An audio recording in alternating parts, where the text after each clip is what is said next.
Manuel Aldaz, aqui ó, Beijo Partido, Era Só Começo Nosso Fim, são sucessos de Toninho Horta, esse multi-instrumentista e multi-artista mineiro aqui de Belo Horizonte, com reconhecimento no Brasil e fora dele.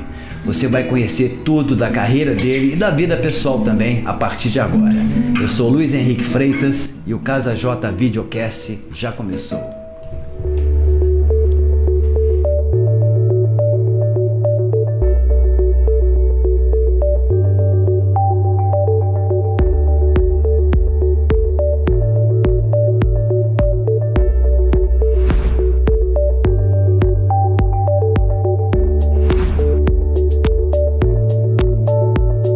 Ok, gente, para entrevistar o Toninho Horta, eu recebo aqui dois colegas de profissão, a gente já trabalhou junto em várias emissoras, né? O currículo deles é extenso, assim como o Toninho Horta, então eu não vou perder muito tempo, não. Eu quero conversar logo, quero começar logo essa conversa aqui. Daniela Zupa aqui, do meu lado, é jornalista, escritora, locutora, palestrante e produtora de conteúdo. Também atuou em diversos veículos de comunicação, Globo, Rede Minas. Já nos encontramos nessa vida, né? Nossa, redações, né, Luiz? Prazer estar aqui com você. Né? Obrigada pelo convite. Não, prazer. É bom falar, né? É bom falar, faz parte da história. Prazer estar aqui com essa turma bacana. Obrigada por Obrigado, Daniela. O Kiko Ferreira é radialista, poeta, tem vários livros publicados, letrista, escritor e crítico musical. Passou também por diversos veículos de comunicação, Rede Minas, várias rádios de Belo Horizonte. E aqui com a gente, nosso convidado ilustre. Muito obrigado, Toninho Horta, por ter aceitado. Obrigado, aqui. Prazeraço, poxa, estou muito feliz, ainda mais com a Daniela e com o Kiko. A gente já se cruzou em várias produções juntos também, então para mim é uma alegria muito grande poder conversar com a Casa dos Jornalistas, né? Os fãs, os seguidores, né? A gente está falando aqui de poesia, né? Falei, então vamos fazer logo a entrevista com o Kiko, né? Com poeta também, então isso é legal.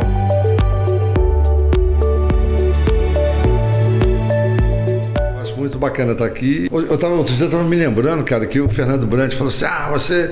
Não sei se eu de vez em quando eu faço umas letras assim, né? Mas umas letras meio românticas, aquele caso igual do Beijo Partido, igual foi um caso assim, tão... aquela tristeza, daquele amor que não deu certo, mas era um amor platônico que não daria certo de jeito nenhum, né? Porque era platônico e tudo, mas depois quando eu já estava maduro, eu queria que ele voltasse a ser o sonho da adolescência, né? Com aquela pureza, aquela coisa verdadeira. E acabou não rolando, aí eu fiz a letra, hoje não passa de um vaso quebrado no peito e grito, não sei o que, olha o beijo. Aí eu me lembro, né, que tinha uma pessoa, assim, é muito chato a gente contar o nome das pessoas, mas teve um outro poeta que falou assim comigo, não, Toninho, você como um poeta é um grande trombonista, quer dizer, ficou uma coisa esquisita, né? Até para entender, mas assim, ele quer dizer que a poesia não era a minha área. Agora tem gente assim, a Nana Caymmi que gravou a música, o Beijo Partido, falou, poxa, Toninho, quando é que você vai fazer outra letra daquela? Eu falei, não, eu ia dizer isso, eu acho uma letra linda, vaso quebrado dentro do peito. Foi uma coisa assim, um acaso, né? Quer dizer, falou, como é que você faz aquela obra-prima? Eu falei, isso acontece uma vez na vida só. Sensacional. Então assim, foi um acontecimento, foi uma coisa legal que marcou. Dá pra ouvir os estilhaços, né? Do vaso quebrado dentro do peito, assim, né? E o Milton, né? Milton e a Ana fizeram a primeira gravação da música em 75, no mesmo ano, e a música fez um sucesso danado. Muitos cantores gravaram, músicos, instrumentistas, tamba trio, e cantores, orquestras também. Então foi muito, muito legal. Uma música que realmente. Essa e o Manuel Aldaz, vamos dizer assim, que são os meus carros-chefes, né? De carro, o Manuel é uma música mais que o pessoal gosta de tocar muito em show, né? O pessoal, pelo menos os seguidores do Clube da Esquina. Então no show do Lô tem, às vezes no show do Beto, Paulinho Pedra Azul canta, né? E os outros meio mineiros que são Cláudio Nutti, Zé Renato, que tem um pé em Minas Gerais, eles também cantam. Então tem uma turma assim que é fã do Clube da Esquina, que não deixa de cantar o Manuel. E o Beijo Partido foram mais músicas para cantores da noite, né? Porque é uma música que fala assim, né? Meio dor de cotovelo, aquela praia do samba canção. Então é mais praia de cantor mesmo, do Cantora da Noite e tal. Me dá uma honra, né? É uma honra estar com você aqui. Obrigado. Então eu já vou você tá com violão, não tem como te pedir eu quero ouvir um pouquinho da sua voz. O Beijo Partido, vamos curtir um pouquinho, voltar um pouquinho no tempo. Essa minha loucura, sabe? Digo, eu não gosto de quem me arruine em pedaços, e Deus é quem sabe de ti, e eu não mereço um beijo partido. Hoje não passa de um dia perdido no tempo e fico longe de tudo que sei. Não se fala mais nisso. Eu sei, eu serei pra você o que não me importa saber.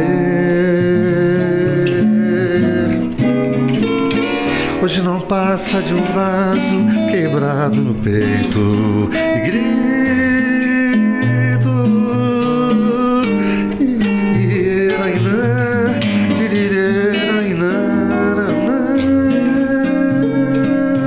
Olha o beijo partido.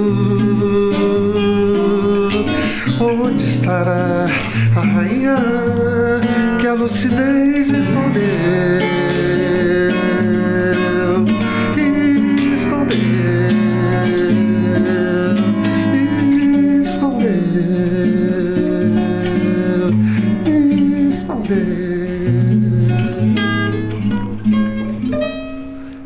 Maravilhoso. Pô, nós começamos bem demais esse programa, Tony Horta. Muito obrigado, demais. Cara. Vai ser ótimo te ouvir. Começando com a dor de cotovelo. Vamos embora. Agora vamos ficar mais alegre, então. Depois só alegria. Começou bem, então.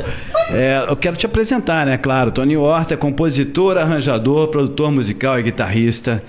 Entre muitos títulos conquistados na carreira musical. Nas quebradas, né, Não, tem que falar. É o 5º melhor guitarrista do mundo pela revista britânica Melody Maker em 1977. Cidadão honorário da cidade de Austin, nos Estados Unidos. Você rodou o mundo inteiro fazendo show, vai contar pra gente aqui. Em 2022 foi incluído na lista dos 30 maiores ícones brasileiros da guitarra e do violão da revista Rolling Stone Brasil. 50 anos de sucesso, muitas coisas para contar. Agora eu quero... Já que Grammy, né? O Grammy, não. O Grammy tá aqui na minha lista. Você ganhou o Grammy em 2020. Foi 2020 com a minha banda Orquestra Fantasma e alguns convidados, né? Alguns convidados internacionais, que são meus amigos, gente que gosta muito da música brasileira, né? Como o William Gallagher, daquele tocou no Bagdá Café. Sim. Tocou harmônica na música. Ele foi comigo para a Rússia, tocou ele em Florence, uma gravação lindíssima. Mas no disco, eu esqueci a música que ele toca, não sei se é Really Cute Friends, mas não, Paris, de André Decache. E o Rudy Becker, que é um companheiro, né, meu, que a gente fez amizade em Nova York, ele era meu fã. Aí eu fiquei fã dele, pedi para ele gravar no meu disco Moonstone, em 89. Aí daí a pouco eu vim com ele. Todos os amigos, grandes amigos que eu fiz em Nova York, eu trouxe para o Brasil, né? E alguns deles pegaram uma residência aqui, como Cliff Corman, né, o pianista que deu aula na FMG como tecladista, né, como professor há muitos anos. E o Rudy Berger arrumou uns namoros aí, casou com uma goiana, a Isabela, uma pessoa maravilhosa, e sempre vem aí. Esteve aqui no Brasil recentemente. Então o Rudy participa e mais alguns músicos de nome brasileiros como o Nivaldo Ornelas, como Robertinho Silva. Mas a minha banda é formada por gente que desenvolveu comigo a música aqui em Belo Horizonte, né? Que é o André Decache, a Lena Horta, minha irmã, que casou com o Yuri Baixista, que é o baixista da banda também, um grande compositor, grande baixista, e o Neném, baterista, o Esdra Ferreira. Essa é a banda Orquestra Fantasma. Então, eles ajudaram a criar o meu som, assim, né? O estilo, né? E todos eles são muito musicais, a gente desenvolveu isso tudo junto durante muitos anos. Então, eu cheguei lá no Grammy, no Grammy eu cheguei a ser, como se diz, nominado em 3 anos como na categoria Melhor Álbum da Música Popular Brasileira. E aí o primeiro foi com o Pé no Forró em 2005, depois com Dominguinhos, uma galera lá do Nordeste muito legal. Depois um disco em parceria com o Felipe Cordeiro, né? Fez as letras do disco, eu fiz as melodias e os arranjos.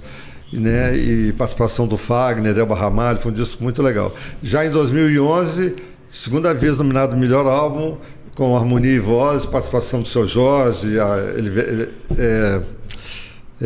Ivete Sangalo, aquele tremendão nosso, como é que ele chama? O Erasmo Carlos, né? O Djavan, o Ivan Lins, o Beto Guedes, o D Black, foi uma galera, o Sérgio Mendes. Foi um disco também muito, muito legal, saiu muito bem. Mas como eu fico muito nessa estrada internacional, quase que esses discos todos que vieram nas últimas 3 décadas eu não pude lançar, que era sempre uma viagem. Quando eu vinha pousar aqui na minha terrinha, né, comer um pé de, né, feijão tomar uma tropeiro, manga, pegar uma manga lá no pé do outro. Hoje eu vi uma tristeza danada na nossa casa de 50 anos, lá da família. Eu vi hoje a foto daquelas árvores, das bananeiras, foi tudo cortado por um novo comprador. A gente teve que vender. Então hoje foi um dia muito especial, assim, triste, né, por causa disso, né? Mas é a vida que segue, né? É outro ciclo agora, né? As crianças estão tomando, né? Os meus sobrinhos netos, meu neto e tanta gente nova, eles vão ocupar o espaço, né? Então agora tem que ter um novo cenário para eles, né? Mas enfim, eu desses 2 discos eu fui só nominado e outras pessoas ganharam. E agora chegou a terceira vez, fui nominado entre os 5, né? Aí quando chegou o prêmio, o pessoal falou assim: Tony, prepara aí uma fala, né? Quem sabe você ganha. Não sei se isso foi uma dica, né? Aí eu falei: que nada, já fui 2 vezes. Aí acabou que deu o meu nome, né? Quando minha irmã que está aqui, a minha sobrinha Ana Cláudia, filha da Gilda, minha manager, minha primeira parceira da vida, que está aqui com a gente hoje, assistindo um podcast aqui do lado. A Ana Cláudia, quando falou assim, Belo Horizonte, aí ela começou a gritar lá na sala, todo mundo começou a berrar, eu não ouvi nenhuma vez até hoje, assim, Belo Horizonte, Toninho Horta, aquelas fantasmas, eu nunca ouvi, porque foi tanto barulho. Entendi. Mas o reconhecimento veio e pintou muito mais propostas depois disso, e eu devo muito realmente a Lena, Yuri, Neném e André, principalmente por terem viajado comigo mais de 40 anos, em todo o Brasil. Fizemos show também no Japão, na Europa e na Rússia. Fizemos em 92, tocamos lá também. Então, assim, uma banda que me ajudou a criar, vamos dizer assim, um som de vários sons mineiros característicos que tem aqui, né? Porque você vê, o Beto tem um som, né? O Lô tem, o Flávio Venturini, né? O Marquinhos Viana, o Túlio Mourão. Cada um tem Gilvan, Jarez Moreira e o Yuri Popov, cada um tem uma sonoridade, né? O próprio Paulinho Pedro Azul, mais regional. Então um é mais assim, o outro mais assado, né? O Beto tem o negócio do chorinho do pai dele, né? O Lobó já tem a influência do rock inglês, como o Beto tem, mas já tem uma herança de bossa nova, então as harmonias são mais sofisticadas assim um pouco. Então essa variedade e eu consegui nessa sonoridade mais instrumental com esses músicos fantásticos que são praticamente a minha família, né? A Lena, Yuri, André e Neném. Então para mim foi maravilhoso e foi assim um divisor de águas. Acho que depois disso veio um reconhecimento maior internacional, tanto que esse ano está chovendo aí de propostas e festivais. A partir de agosto eu vou viajar quase o semestre todo fora. Bacana saber que o Grammy traz esse tipo de mudança na agenda, de projeção. Isso é muito legal, né? Porque eu ia te perguntar justamente isso em relação ao Grammy, né? Porque, claro, é um prêmio que faz jus à sua trajetória, obviamente, mas assim, lembrando que você ganhou como melhor álbum de MPB concorrendo ali com Elza Soares, com Ney. Então é uma vitória, é uma vitória sua, pessoal, claro, mas é também uma vitória da música instrumental, como você acabou de falar, né? As duas coisas, foi uma coragem, eu acho, Total, do board, né, do pessoal que escolhe, né? Eu acho que foi um desafio para eles, né? Geralmente né, dão os prêmios para cantores, né? Cantores e compositores. E realmente deram mais para eu sou mais instrumentista, quer dizer, canto também, mas o meu trabalho é mais instrumental. Pelo menos lá fora ele é mais instrumental também. Então isso foi uma surpresa muito grande, né? Quer dizer, deram uma atenção ao compositor e a música instrumental brasileira. Quer dizer, eu me senti representando toda a nossa, né, cultura de música instrumental no Brasil. Você gosta mais de cantar ou de ser o instrumento e tal? Porque você canta muito bem, sua voz é bonita. Não, obrigado. Mas assim, eu comecei tocando violão, né? Arranhando, mudando um dedo para lá, um dedo para cá, e fui descobrindo a harmonia meio que intuitivamente. E a voz sempre atrás do violão, assim, cantando bem baixinho, na época que a minha irmã fazia as minhas letras e tal. Até que aos poucos, acho que a partir do beijo de partidas, quando eu falei grito, lá. Aí soltou a voz. Acho que a partir daí eu comecei a soltar a voz, né?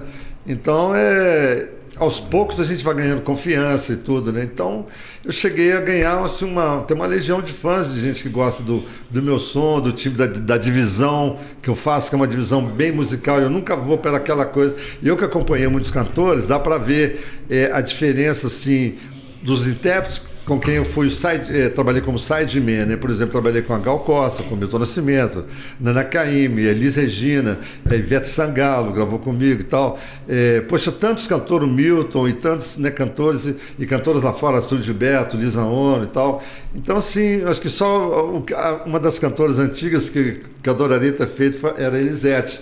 Mas eu cheguei assim um pouco depois, assim, que seria né, até com a Marlene, aquela Núbia Lafayette, que até faleceu agora há pouco tempo, né? Uma pequena curiosidade, que eu te entrevisto há mais de 40 anos, nunca me perguntei. Como é que surgiu esse nome, Orquestra Fantasma? Orquestra Fantasma, vamos lá. Estava gravando meu disco Terra dos Pássaros, em Los Angeles, né?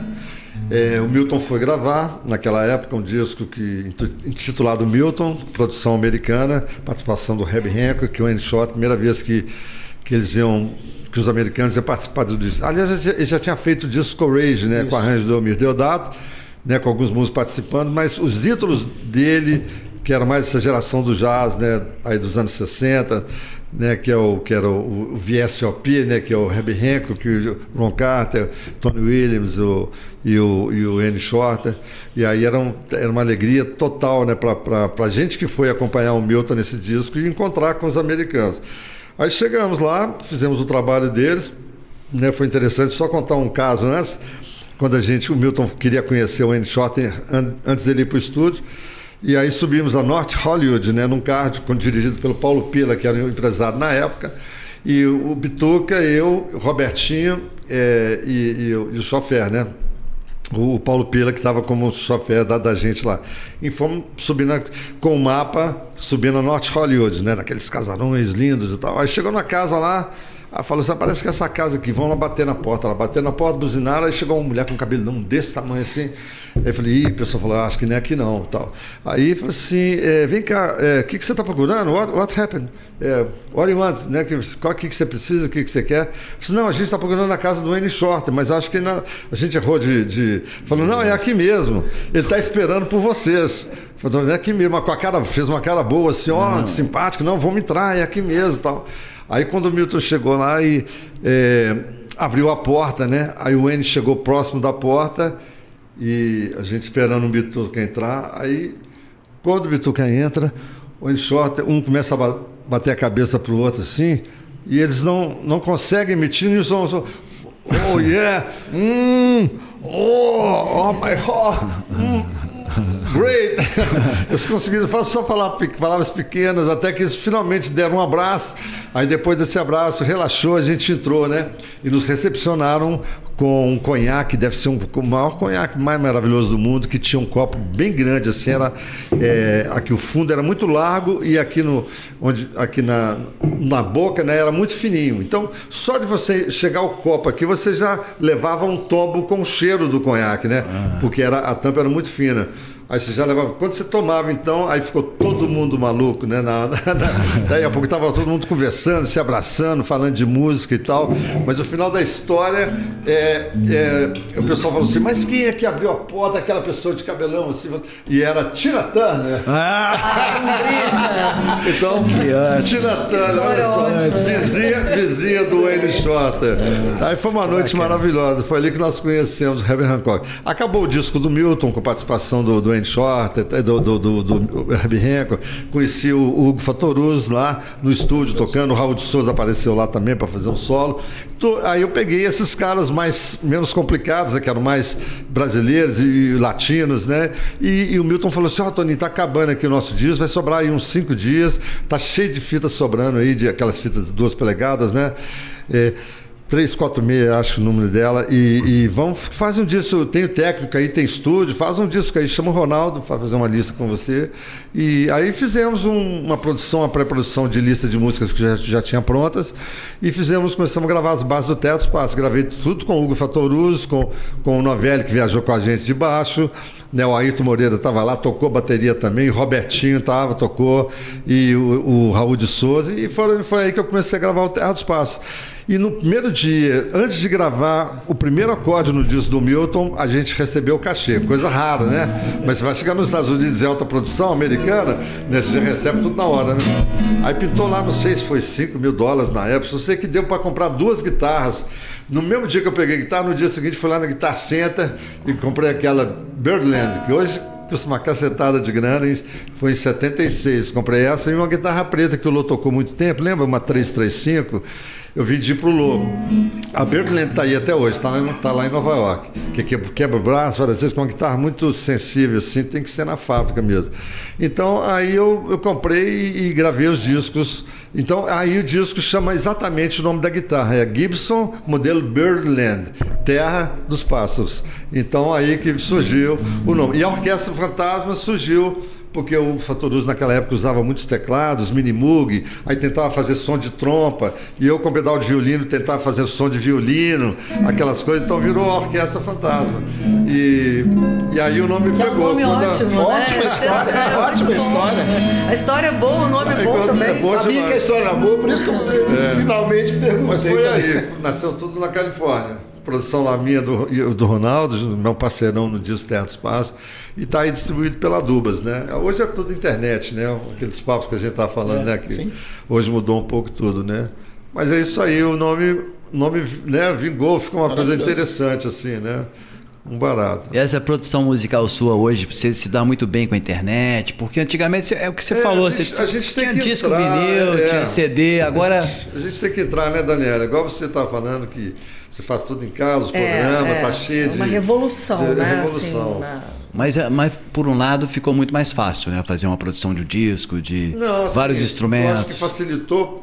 Até que aquele caso que a gente está falando, que hoje não tem mais diretor de gravadora, não tem gravadora. Então, tem diretor artístico. Não tem diretor artístico. Agora, nas rádios, por exemplo, não tem mais diretor artístico, mas diretor de negócio. Mas a gente escuta isso, né? Dá para sentir de negócios. De negócio, né? Tá vendo? Então, assim, quer dizer, qualquer um que tem um dinheirinho, que gosta de internet, que faz um disco, uma música, de repente dá certo, porque está falando até besteira, não tem aquela cultura musical que deveria ter, técnica e tudo, não. Então ficou com uma coisa muito aberta. Então, quer dizer, o cenário também espremeu, né? Dos jovens, e claro que o jovem tem que aparecer, tem que ter espaços, né? Mas muita gente, como não tem diretor artístico, eles também não tem autocrítica também. Então, muita gente, mesmo sem muita base musical, faz os trabalhos e coloca na internet. Aí acaba saturando um pouco o mercado. E as rádios também, né, tomaram uma outra postura também de não... quer dizer, a maioria das rádios, não como a Inconfidência ou como as rádios universitárias, mas... Por exemplo, né, a maioria das rádios que dependem do negócio, né, do comercial, tudo funciona de uma forma diferente. E até para ter mais, como se diz, para ser mais viável, para ter mais audiência, aí você tem que tocar uma música que seja também mais acessível, né? Então, todos esses compositores, os grandes compositores da MPB, que foram muito tocados nas décadas de 60, 70, né, que vocês programavam lá na Inconfidência e tudo, a Rádio Mineira, a Rádio Guarani, a JB no Rio de Janeiro e outras, né? A Roquete Pinto em São Paulo. A Globo do Rio, né? A Rádio Cultura. Rádio Eldorado, que chegou até gravadora, né? Pô, teve até gravadora. Então mudou tudo hoje, e aí virou música comercial, né? Aí vieram o pessoal também que começou a faturar muito e que pode bancar. Não dá para botar meu disco aí, não, mas e se eu comprar aqui um comercial? Então daí entra naquela coisa a gente faz da permuta. E hoje com essa excesso de produção, só para você entender, por favor. Um dado que eu vi outro dia, eu fiquei impressionado. Sabe quantas músicas entram diariamente nas redes, né, nesses formatos, e que ninguém acessa? 800 mil músicas. Por dia? E ninguém acessa? Ninguém acessa. Porque qualquer sujeito hoje, desculpa a expressão de quando era criança, qualquer borra-botas hoje, com um aparelhinho eletrônico, sim, e o celular faz um... E pronto, e inventa, vira não música. Tem melodia, vira música. Aí ele bota no Spotify, não sei o quê, mas ninguém acessa. Ninguém conhece. 800 mil por dia. É muita coisa. No mundo, né? Doni Horta, vamos voltar aqui um pouquinho para sua infância. Eu queria saber, você teve uma influência da sua mãe, parece que aprendeu a tocar bandolim com ela. Você nasceu numa família de músicos. Como é que foi sua trajetória musical desde criança? Foi muito boa, viu? Foi música a vida inteira, né? Você estava falando, né, nesse termo, existe um termo que você falou aí, né, sobre... Um termo antigo sobre... Borra-botas. Eu me lembrei do bosta nágua, né? Quando o cara não sabia fazer nada, eu bosta nágua. E eu me lembrei, você me falando aí para me lembrar da infância, tudo, aí eu já me localizei mais lá para os 14, 15 anos, quando eu estava ali ainda no grupo, ainda saindo do grupo, né? E admissão ali, estudando na floresta. E me lembrei que um amigo meu teve um que me chamou Tonico Bode, Filomena no Bigode. Eu virei durante muito tempo Tonico Bode, né? Então é normal, né? Toninho para Tonico e tal. Mas assim, ali no Alto do Batista foi uma pré-adolescência muito fértil musicalmente, né? Que eu comecei a tocar violão ali na Rua Araxá com meu irmão, Paulinho. E minha mãe já tocava bandolim com meu pai também. Meu pai e minha mãe aprenderam com meu avô, o pai materno, né, João, que era mestre de bandas do interior, e ele era funcionário da Rede do Centro, que hoje é a Central do Brasil, né? Antigamente era a Rede do Centro. Então eles eram convocados, ele era convocado, vamos abrir uma estação lá em Curvelo e tal. Aí ele ia como escrivão. Mas ele tinha estudado teoria e solfejo lá no Conservatório do Rio. Então ele chegava nas cidades do interior, ele já montava uma bandinha lá, que o pessoal tocava música, fazia música para as igrejas.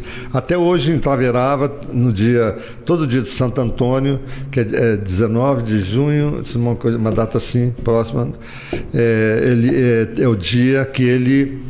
É o dia do Santo Antônio, que celebra a missa com a obra dele lá. Então ele deixou várias coisas sacras e populares, assim. Tem o Museu de Música de Mariana, tem a obra dele e tudo. Então essa herança toda do meu avô, o irmão dele era flautista, o Modesto, chamava Modesto, e passou tudo para a família. Então meus primos tanto do lado Horta, aí veio, lembra da minha prima Júnia Flamarion, né? Horta, que é o irmão do Ali também, né, as irmãs cantavam em coral, as nove, enfim, toda assim, a família toda todo mundo cantava, tocava, então a gente teve uma infância muito, muito linda, de encontros memoráveis, assim, de descoberta das músicas, de tentar entrar nesse cenário, né, desse sonho, né? Tanto que a gente não criou nenhum administrador lá, não.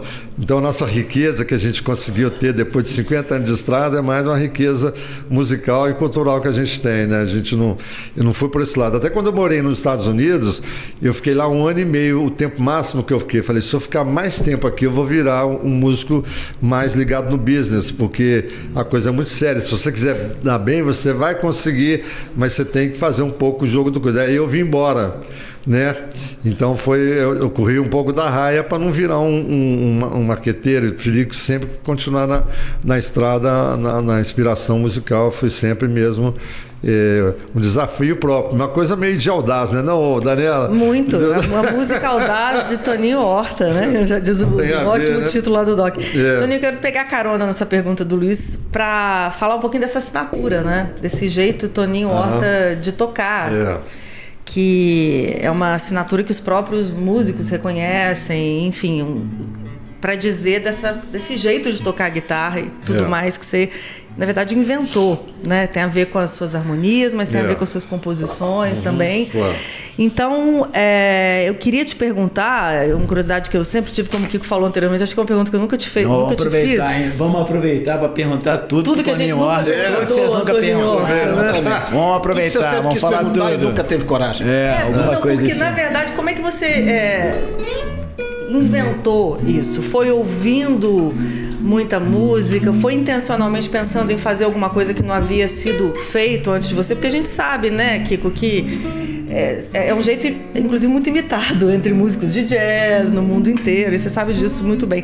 Tem uma frase do nosso colega, do Júlio Maria, que eu acho ótima, que ele diz que a formação da sua sonoridade se dá justamente pela falta de uma formação técnica de jazz, que você se permitiu inventar. Então eu queria saber de onde surgiu, né? Enfim. Bem sacado isso, né? Exatamente, pela falta de... Você vê que o contrário disso, né, para os alunos que vão para Berklee, que formam 500 guitarristas por semestre lá, então eles vêm todos na mesma formação, todo mundo tocando os mesmos standards do mesmo jeito. É claro que aparecem uns... Né, dos 500 tem uns 30 da pesadíssima, tem uns 5 gênios e tal, né, tem um Orconcuro, 2, porque vira aquela escola, né? Então, e o pessoal vai naquela linha e acaba não tendo tempo de ter um tempo para você mesmo, né? Então, por exemplo, você lá na Brega você estudava, sei lá, 6, 8 horas por dia, e quando ia para casa tinha que estudar mais 4 para compensar, para completar os estudos, né? E aqui não, a gente não tinha professor e tudo, era o tempo todo concentrado na própria criatividade. E desde cedo eu sempre quis ser um pouco eu queria aprender a tocar, desenvolver, mas eu não queria fazer exatamente o que a pessoa fazia. Eu fazia questão de aprender exatamente como era para saber... para fazer diferente. Para fazer diferente tudo.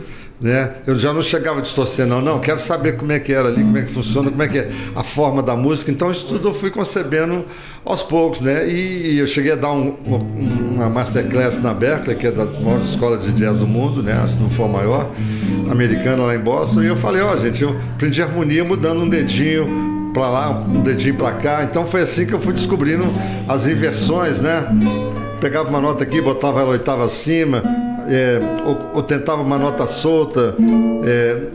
Então eu fui descobrindo, quer dizer, cada fase, cada década, vamos supor, teve a época do dedinho, que deve ter sido a época dos anos 60. Nos anos 70 eu comecei a fazer afinações diferentes. Eu fiz, né, mexendo nos baixos,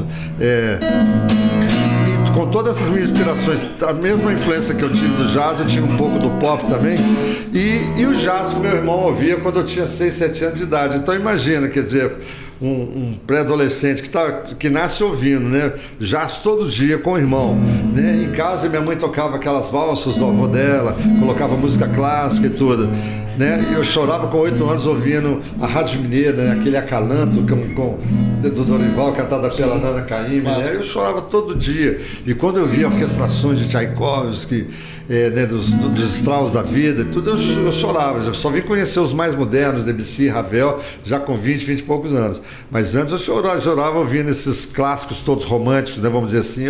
Eu abria a boca tocando. Então as coisas já me tocavam, né? Parece que quando eu tinha 3 anos, minha mãe tocou Claire de Lune do Debussy e eu comecei a chorar na frente dela. Ela falou, esse meu filho ele vai puxar o avô dele, vai puxar meu pai, porque ele já tem uma outra coisa, já sentiu e tudo. E não deu outro. Quando eu comecei a tocar, assim, não teve nada na vida que me chamou, me atraiu mais para si. É claro que a gente, quando é menino, fala, quero ser aviador, quero ser, né, tem umas emoções assim, mas assim, a música sempre foi para mim assim, e aos poucos é que eu fui desenvolvendo, né? E claro que eu aprendi música também, escrever e tal, mas eu nunca faço nada pensando nas formas, né? Eu nem aprendi todas as formas, até exatamente não... De propósito. De propósito, né, Daniela? Para não perder a audácia. Exatamente, para eu ficar mais livre para poder né, descobrir as minhas coisas, os próprios encadeamentos, as sequências, né, as inversões dos acordes. Então foi muita batalha. Um aluno do Juarez Moreira, que é um dos nossos grandes mestres aqui, compositor e da pesadice, violonista incrível, guitarrista, um aluno dele perguntou, vem cá, quantas horas o Toninho Horta toca por dia, estuda por dia? Eu falei assim, eu sabe, o Toninho nunca estudou, não. Eu falei, não, como não que estudou? Eu falei assim, não, porque é o seguinte, ele é muito convidado o tempo todo para tocar, quando a gente está fazendo, igual falar, vem para Belo Horizonte para comer um tropeiro, aquela coisa, daí a pouco chama lá, tem que ir para não sei onde, né? Viajar a vida inteira eu fui assim, fui 38 vezes para o Japão, viajei mais de 40 países e fui mais de 80 vezes para Nova York. Assim, eu calculei isso há 15, 20 anos atrás, já tinha ido 80 vezes. Já passou muito Nova York. disso. Quer dizer, já viajei, né? Imagina 38 vezes para o Japão, vezes 27 horas, 30 horas por vez, é muita coisa, né? Toninho, tem algum desses países que tem um público especial, que tem um momento especial? Já pegando esse gancho, no Japão. Mas eu vou falar do Juarez, só do Juarez. Então, antes de falar do Japão, eu falo do Juarez, eu vou emendar uma pergunta antes de você falar do Japão. Tá.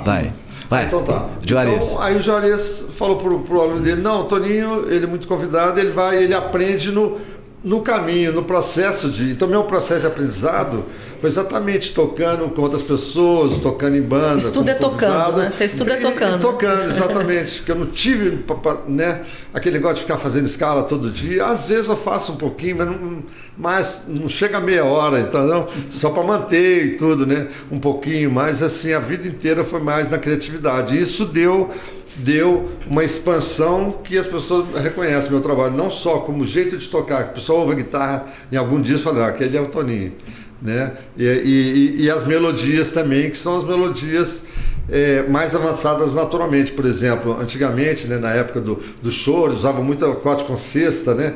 Na época do Império, aquelas modinhas, as polcas, tudo era acorde menor, maior ou dominante. Depois, já no samba canção, já tinha acorde com sexta, né? O diminuto. Aí no samba, aí na bossa nova você coloca um sétimo maior, aí vem um maior com nona. Aí você pega os compositores que trabalham, que tem muita dessa primeira aumentada, dessa terceira, nona bemol, nona aumentada, quinta. Então aí já é uma coisa mais moderna. Aí são os compositores com evolução, como se diz, conhecimento musical mais avançado. E então, mas isso veio tudo naturalmente, que eu ouvi esses sons todos quando eu era menino. Então foi questão de eu começar a aprender violão. Daí a pouco eu descubro aquele acorde que está naquela... Poxa, quando eu tinha 15 anos, minha irmã, eu só tocava esse Lá menor aqui, que todo mundo faz, né? Ai, água do rio, né? Aquela... Eu toquei essa música muito, fiz até participando de programa de calor, tocando o Mais Que Nada. Mas um dia eu peguei esse acorde, a minha irmã pegou o violão, a Berenice tocava comigo, ela tocou esse acorde com essa nota meio tom abaixo, que é a quinta, né, tônica, segunda, terça, quarta, quinta bemol. Quando ela fez esse som, eu falei, aí eu comecei a chorar com 15. Esse eu lembro que eu chorei mesmo. Falei, que coisa mais linda. Aí eu lembrava daquelas orquestrações que eu ouvi. Eu já ouvi isso em algum lugar. Então parece que tudo que eu faço já vem de algum lugar, né? Porque tudo né, não existe talvez nada novo, né? Mas é uma questão de... Né, é um momento, e é um momento de hoje, quer dizer, não é nada novo, mas você pegando várias coisas de vários lugares, de várias formas, você cria uma identidade própria. Nossa, né? Sim. E foi aí que eu consegui. Foi aí que eu fiz o Saguim, né? Que é um dos acordes mais lindos e preferidos meus é esse, né? Vai lá, vai Saguim lá pra gente um pouquinho. Menina, ó rainha, Saguim, te vejo nos sonhos, te sinto no ar. Menina, ó rainha, Saguim, te confesso, meu coração já não sabe onde ir. Se você é o sol que me queima na veia do amor, menina, ó rainha, Saguim, não me importa o tempo que faz uma lua a se esconder. Se você é o sol que me queima na veia do amor. Eu esqueci a primeira estrofe. Mas é daquelas músicas que não param nunca, né? Muita gente... É incrível quando a gente... tem músicas que, assim, não fizeram muito sucesso, mas você vai num lugar, assim, porque eu fui tocar outro dia, em Curitiba ou Santa Catarina, um menino lá novo, 17 anos, 18 anos, você toca o Meu Canário Vizinho Azul, falou, pô, mas que música que você está pedindo? Quer dizer, o outro pede Saguim, o outro pede Céu de Brasília. Eu falei, pô, vocês estão bem, né? Então tem um lado do jovem, da juventude, que está ligado em música boa, né? É um tio, é um parente que ouviu, que deu a direção boa. Agora, e outros, infelizmente, não tiveram essa oportunidade. Aí o pessoal está ouvindo que está na internet, achando que é o... Né, que está descobrindo, mas não chega, né? Mas graças a Deus eu não posso reclamar, não. Acho que eu tenho muitos seguidores, inclusive jovens, né? É claro que a minha meu fã-clube antigo me alimenta demais. E sempre considerei qualquer elogio como pequenos Grammys, como se fosse um Grammy pequenininho, assim, qualquer elogio. Igual o Hermeto, um dia entrei no camarim que no show em Belo Horizonte, no Savassi Jazz. Aí aqui, gente, o Toninho, aqui é o camarim do Hermeto. Quando eu entrei, eu falei assim: "Ô Hermeto, tá por aí? Eu conheço essa voz. Eu não gosto de você." Assim, como? Mas eu te amo. Ele brincou comigo, né? Aí ele parou todo mundo e falou assim: "Toninho Horta é o único cara que todo mundo já fez aquele acorde mais bonito do mundo. Ele vai e bota uma notinha." O negócio da notinha, bota aquela notinha, mas onde é que ele descobriu aquela notinha? É incrível, né? Essa produção musical sua então é riquíssima. Isso são para mim elogios, né? Uma vez lá na Califórnia, só contando uns casos assim, por exemplo, eu conheci o Joe Pérez, queria me ligar, né? O cara ligou, o Joe Pérez ligou para cá do Nelson Faria 6 vezes para mim lá em Hollywood, para me achar, e eu fazendo compra nos shoppings lá de Hollywood, né, com o Ronaldo Basso. Aí quando eu chego no final da tarde, ele ligou lá pro telefone: Ô Toninho, o Joe Pérez te ligou aqui 5 vezes, cara, querendo falar com você. Liga lá pra ele, acho que ele quer fazer um disco com você, porque vocês tocaram lá no Guitar Institute of Technology, ele adorou você tocando, acho que vai te convidar, liga lá. Eu já tava chamando ele até de Joel por causa disso. O Joe Pérez já tava virando o Joel. E o outro, um velhinho que foi ver um concerto, que eu tava também tava na audiência com um amigo meu, Tom Lelis, cantor, vendo o Gianni Bertottini, um guitarrista italiano, descendência italiano-americano, tocando em Los Angeles. Um palco baixinho, pequenininho. Aí sentamos na primeira fila, o Gianni Bertottini me viu assim, ficou doido, né? Viu o amigo dele, o Tom Lelis também, falou: Gianni, eu trouxe o Toninho, agora você vai conhecer o Toninho e tal. Aí falou: tô doido pra ouvir você tocar. Aí do som mesmo, do som do teatro pro palco, eu só botei o pé em cima, assim, porque era baixinho, e toquei um River, que é das poucas coisas que eu toco sem cantar, né?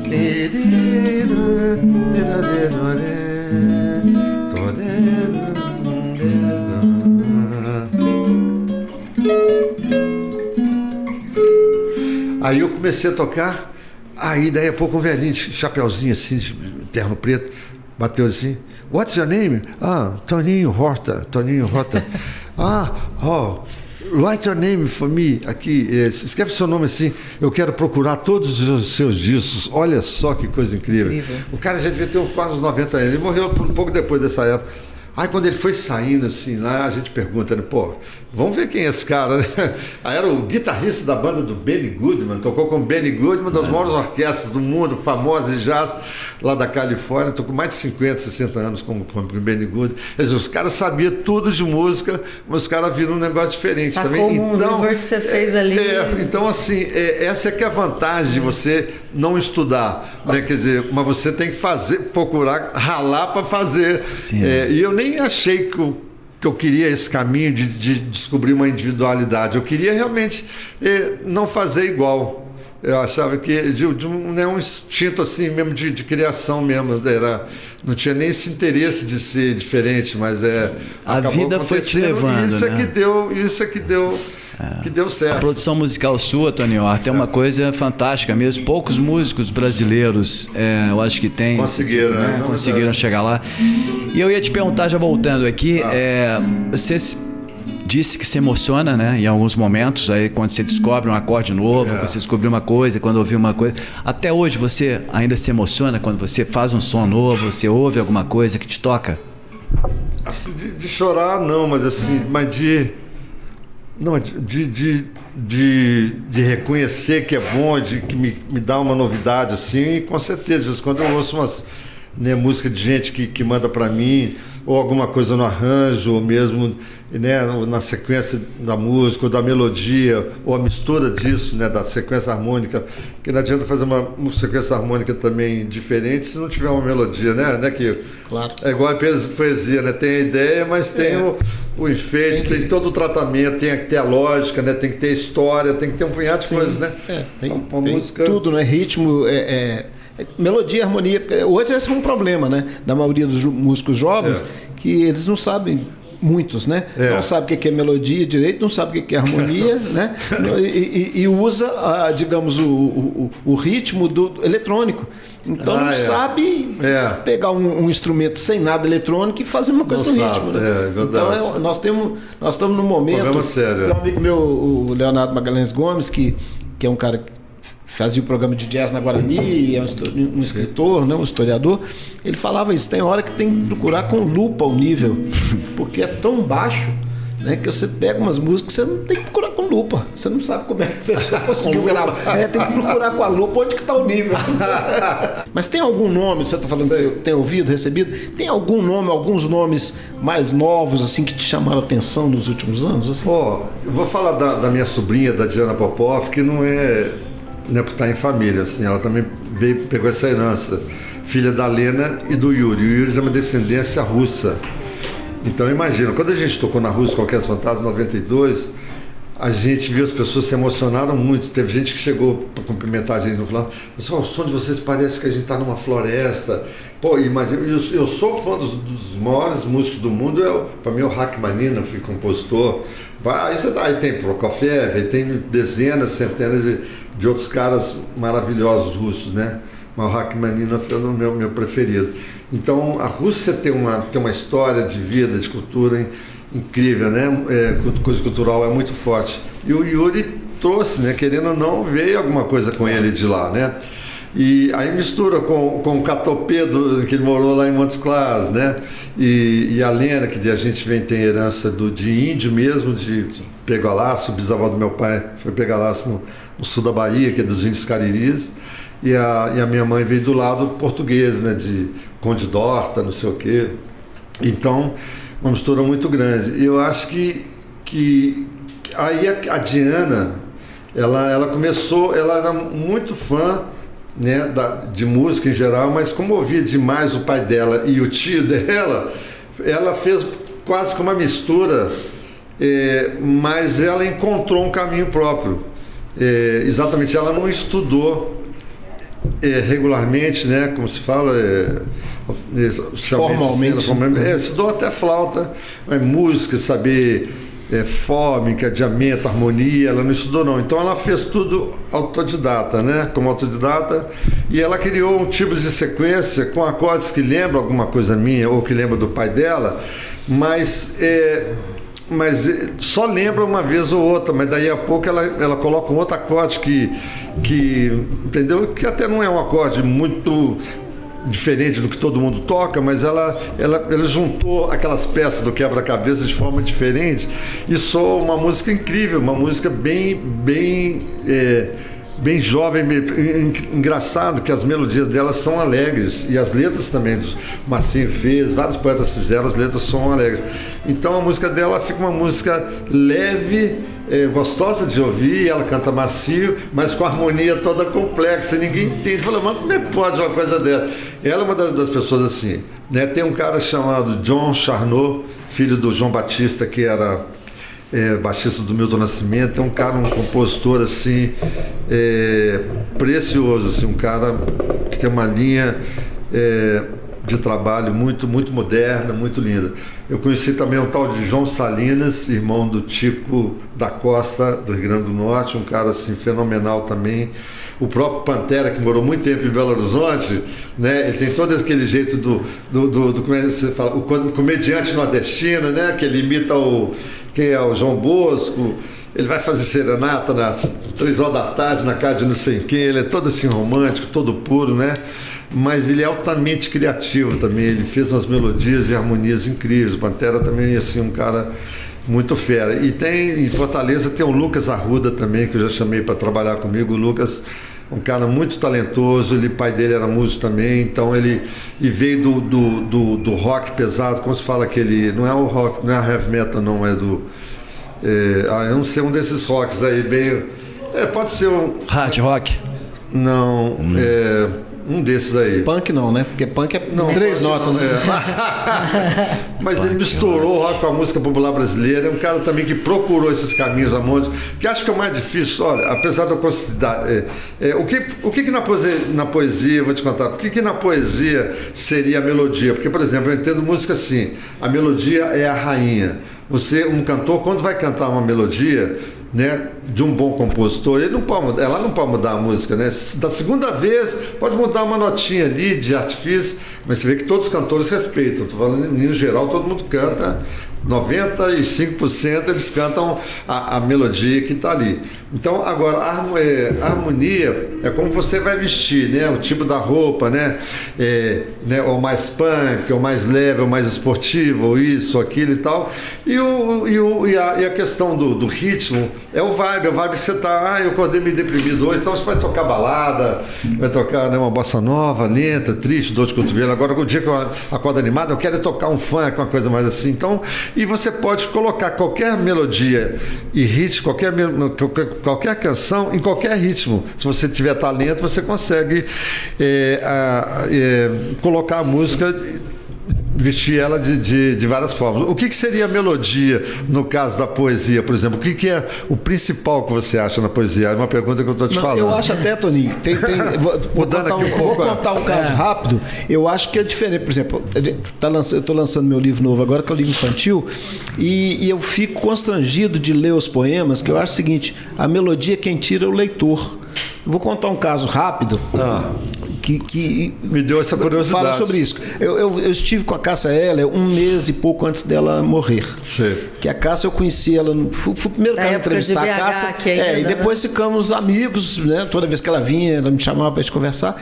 E ela estava muito triste, porque ela estava trabalhando demais. Ela era uma figura muito frágil, apesar de ser aquela coisa agressiva no palco. Bom, então a história é longa, mas vou encurtar. Aí, 1 mês depois que ela morreu, eu fiz um poema em inglês, chama Elvis Like, que era tipo uma ascensão e queda de um superstar.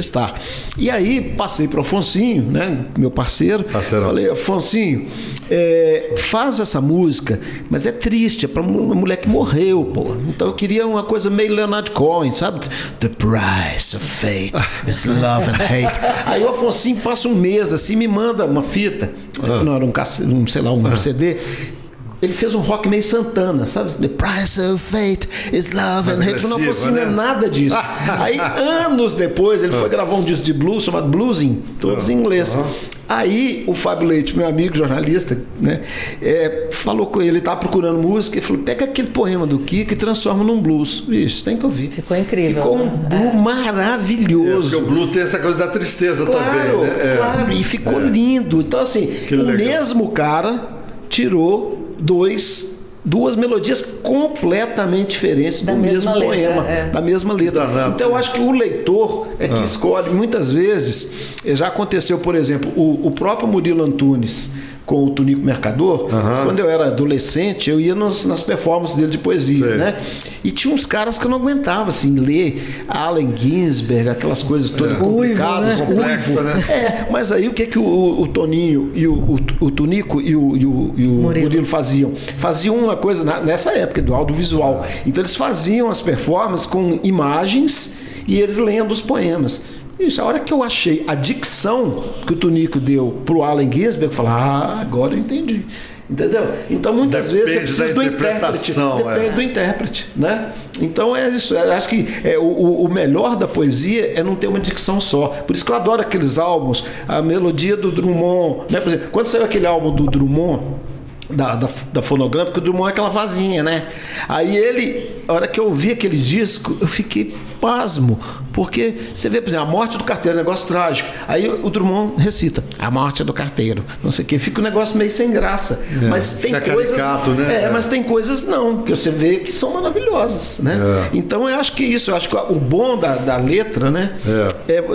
Da poesia, é porque cada um acha a melodia. É que eu acho mais gostoso de tudo. Não, tá totalmente entendível, né? Aceito.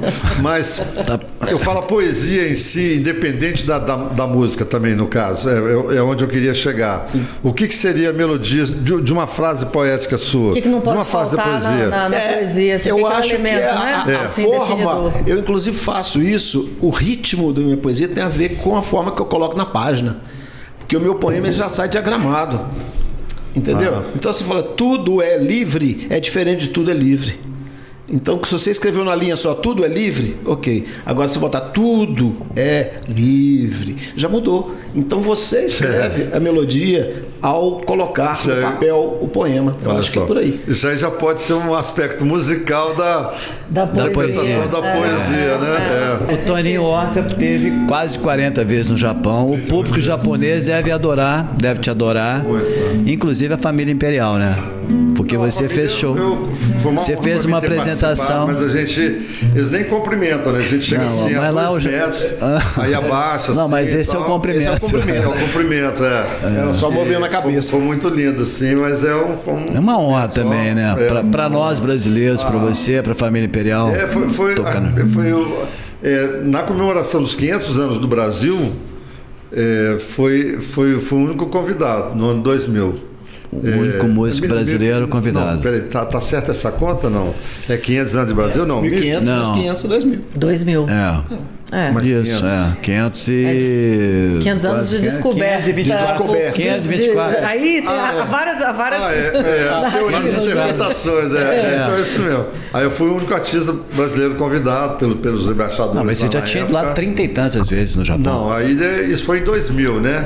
Mas, poxa vida, até 2017 eu continuei indo. Tinha ano que eu ia 2 vezes todo. E a última vez que eu fui reconhecido no meio do povo, porque você olha, todo mundo parece igual no Japão, né? E assim, uma vez, atravessando uma ponte a pé, né? Uma rua lá, Toninho, isso é Toninho, né? Toninho, isso fica assim, né? E outro dentro de um shopping. No mesmo dia, eu fui reconhecido 2 vezes. Quer dizer, ser reconhecido no Japão, assim, para o pessoal falar, eu falei, acho que agora eu estou meio conhecido mesmo, né? Então já foi, né, patrocinado pela Yamaha, teve esse lance dessa história da família imperial. Então tem várias coisas importantes que aconteceram. Um dos momentos mais lindos e emocionantes assim para mim foi eu tocando com a Astrud Gilberto numa turnê de 10 teatros que a gente fez, 10 cidades, e chegou numa cidade, sempre um público entre 2.000 e 3.000 pessoas, só teatro grande. Aí quando a Astrud, a banda toda distribuída no palco, né? A Astrud, vamos supor, a plateia aí, a Astrud ficava no meio, eu aqui do lado esquerdo, o pianista do outro lado, a bateria. Aí no meio do show veio uma menina, uma mocinha, com um buquê de flores maior que ela, assim, carregando, vindo pela raia principal, pela passagem principal, que ia dar de frente para Astrud, né? E aí quando ela chegou no palco, em vez dela dar para Astrud, ela virou para a direita e parou na minha frente, cara. Ela parou com o buquê. Ela veio andando assim, parou na minha frente e estendeu o buquê para mim. Aí eu chorei, aí foi foda. A Miki virou uma das maiores amigas no Japão. E Miki. E aí ela foi uma coisa muito, muito linda, assim. Então eles têm um carinho muito grande pela música brasileira. É impressionante. Isso que eu queria te perguntar, porque assim, é com você, é com Menescal, Afonsinho aqui também. O japonês tem uma coisa legal. Como eles entendem a música. Teve uma época, por exemplo, que o samba de raiz não estava valorizado aqui. Bossa Nova. Os discos também, do Nelson Sargento, a discografia completa só saiu no Japão. A Bossa Nova estava morta no Brasil. E todos os artistas da Bossa Nova fazendo turnê no Japão. Isso é um pouco. E eu queria um público muito especial. E você falou da Astrud, só uma rápida menção, né? Eu acho que morreu recentemente. Acho que um dos nomes mais importantes da música popular brasileira, tão pouco reconhecido no Brasil, né? Uma coisa tristíssima, assim. A voz de Garota de Ipanema, ponto, né? Entre outras coisas que ela fez depois e os brasileiros nem ficaram sabendo, né? Infelizmente tem isso, né? Quando mora fora, muito tempo fora. Isso foi uma coisa que ao voltar para o Brasil talvez tenha mudado um pouco. Se você tivesse ficado nos Estados Unidos, como você falou anteriormente, além de mudar um pouco o rumo da sua carreira, você talvez não fosse tão amado pelo público brasileiro como você é hoje, né? E aí eu queria aproveitar para fazer uma pequena provocação aqui, se vocês me permitem, ouvir também a opinião do Kiko, né, que é um crítico musical super importante assim daqui. Eu sempre tive a sensação, sabe, Luiz, que o Clube da Esquina recentemente, o álbum, né, recentemente fez 50 anos e a gente viu ele tomando todas as... que é um álbum cuja participação do Toninho é fundamental para aquela sonoridade, né? Naquele momento você já era um músico super experiente de estúdio, você trouxe muitas ideias, enfim. E um álbum que recentemente ocupou primeiro lugar nas listas de todas as revistas e críticos. Foi considerado o melhor álbum, né? Brasileiros, mas daí agora vem a minha provocação. Eu acho que demorou muito para o Clube da Esquina álbum, né, que lança esse movimento para o Brasil e para o mundo, né? 50 anos. Eu acho que demorou demais. Me lembro numa época que eu morava fora, na Alemanha, eu me dava conta da grandeza do Clube da Esquina, desse movimento, de todos os músicos envolvidos nesse processo. Então, minha pergunta para você, que é meio provocativa, e depois queria ouvir também o Kiko, por quê? Por que demorou tanto para a crítica, em geral, brasileira entender a grandeza desse álbum, a grandeza desse movimento e transformá-lo no clássico que ele, na verdade, sempre foi, né? Reconhecer, né, essa beleza e essa originalidade dentro do contexto da música brasileira. Já dizendo aqui o que eu acho, né, que eu acho que a música mineira e todos vocês que participaram desse movimento, eu acho uma das coisas mais importantes da música popular brasileira, em termos de musicalidade. Hoje a gente tem essa... hoje a gente tem, mas você tinha ali a Tropicália, que é contemporânea, com todo um brilho e um louvor que custou para chegar, eu acho, para esse disco especificamente. Não sei se você concorda. Não, eu sim, então eu acho que sim. E acho que uma das razões foi exatamente colocando o disco da Tropicália como, vamos supor, na época dos anos 70 teve Vanguarda Paulista, pessoal do Ceará, eram vários movimentos, né? E o que fez mais sucesso até então, ou que fez um sucesso mais rápido, foi a Tropicália, né? Então eu acho que por causa um pouco por causa do estilo, né, a forma, né, que era um pouco uma forma mais hippie, né, e mais elétrica falada, também, mais rock and roll, dissertativa, né? O pessoal falava muito e tudo, sabiam vender mais o peixe. O mineiro sempre foi mais arredio. Além disso, além da música ser um pouco mais comercial, né, assim, né, no bom sentido, mas então tem esse lado também que o disco é mais elitista, apesar de ter músicas pop muito boas e tudo, mas naquela época o Tropicália teve uma ascensão maior por causa da eliticidade. Acho que você falou isso mesmo. A coisa certa, né, de mais energia, assim, aquela coisa. E o pessoal compartilhava mais. A gente era meio tímido, a gente ia para os meninos, ainda mais Lô e Beto, eram meus sobrinhos dentro do estúdio, né? Então acho que teve esse lado, né? Quer dizer, um disco assim, um pouco mais refinado, que demorava mais tempo para ser deglutido, assimilado, né? Também pelo público, né? Eu acho que é por aí. Isso é uma das razões. A outra, talvez, pelo aspecto do mineiro também, ser desse jeito, assim, a gente nunca... não é que não acredita em si próprio, mas a gente não tem aquela coisa da oratória igual tem os baianos, os pernambucanos que, né, estão sempre aí, né, falam, não, nossa música, e nós estamos aí, vai trazendo pessoal. A gente sempre meio que espera as pessoas se pronunciarem primeiro, né? Eu acho que não tem muita saída se não for isso, não. Eu não vejo. Você vê alguma coisa assim? Olha, Tony, eu acho o seguinte, acho que tem coisas que precisa sedimentar. Porque não teve conflito entre a gente, não. A gente tem as individualidades. Assim. Eu acho que as coisas mais, digamos, banais, elas precisam de tempo para sedimentar no fundo e as coisas mais interessantes ficarem. Entendeu? Isso é em qualquer coisa, né? Eu gosto muito de cozinhar. Tem coisa que você tem que esperar cozinhar. Se você passar do ponto... Dá um exemplo, eu fiz espinafre. Se você passar de 2 minutos, ele amarga. Então tem que ter a hora certa. Então acho que chegou nessa hora certa em que a música comercial, a música que a gente está vendo, é uma música de péssima qualidade. Então até os críticos, e eu já tenho 7 anos que eu não escrevo em jornal, né? Mas é muito difícil nos últimos tempos era você encontrar um disco que valesse uma página, que valesse meia página, porque não tinha elementos para você, entendeu? Para você comentar, efetivamente. E tem uma história, quando o Toninho morou em Nova York, essa história eu gosto de contar, não sei se já te contei isso. Veio uma pessoa de Nova York que vendia muito Toninho lá, os CDs. Uma pessoa que tinha um site, acho que não era site ainda não, era uma loja, que vendia CDs. E ela veio aqui porque toda música brasileira sofisticada era conhecida como Brazilian Jazz.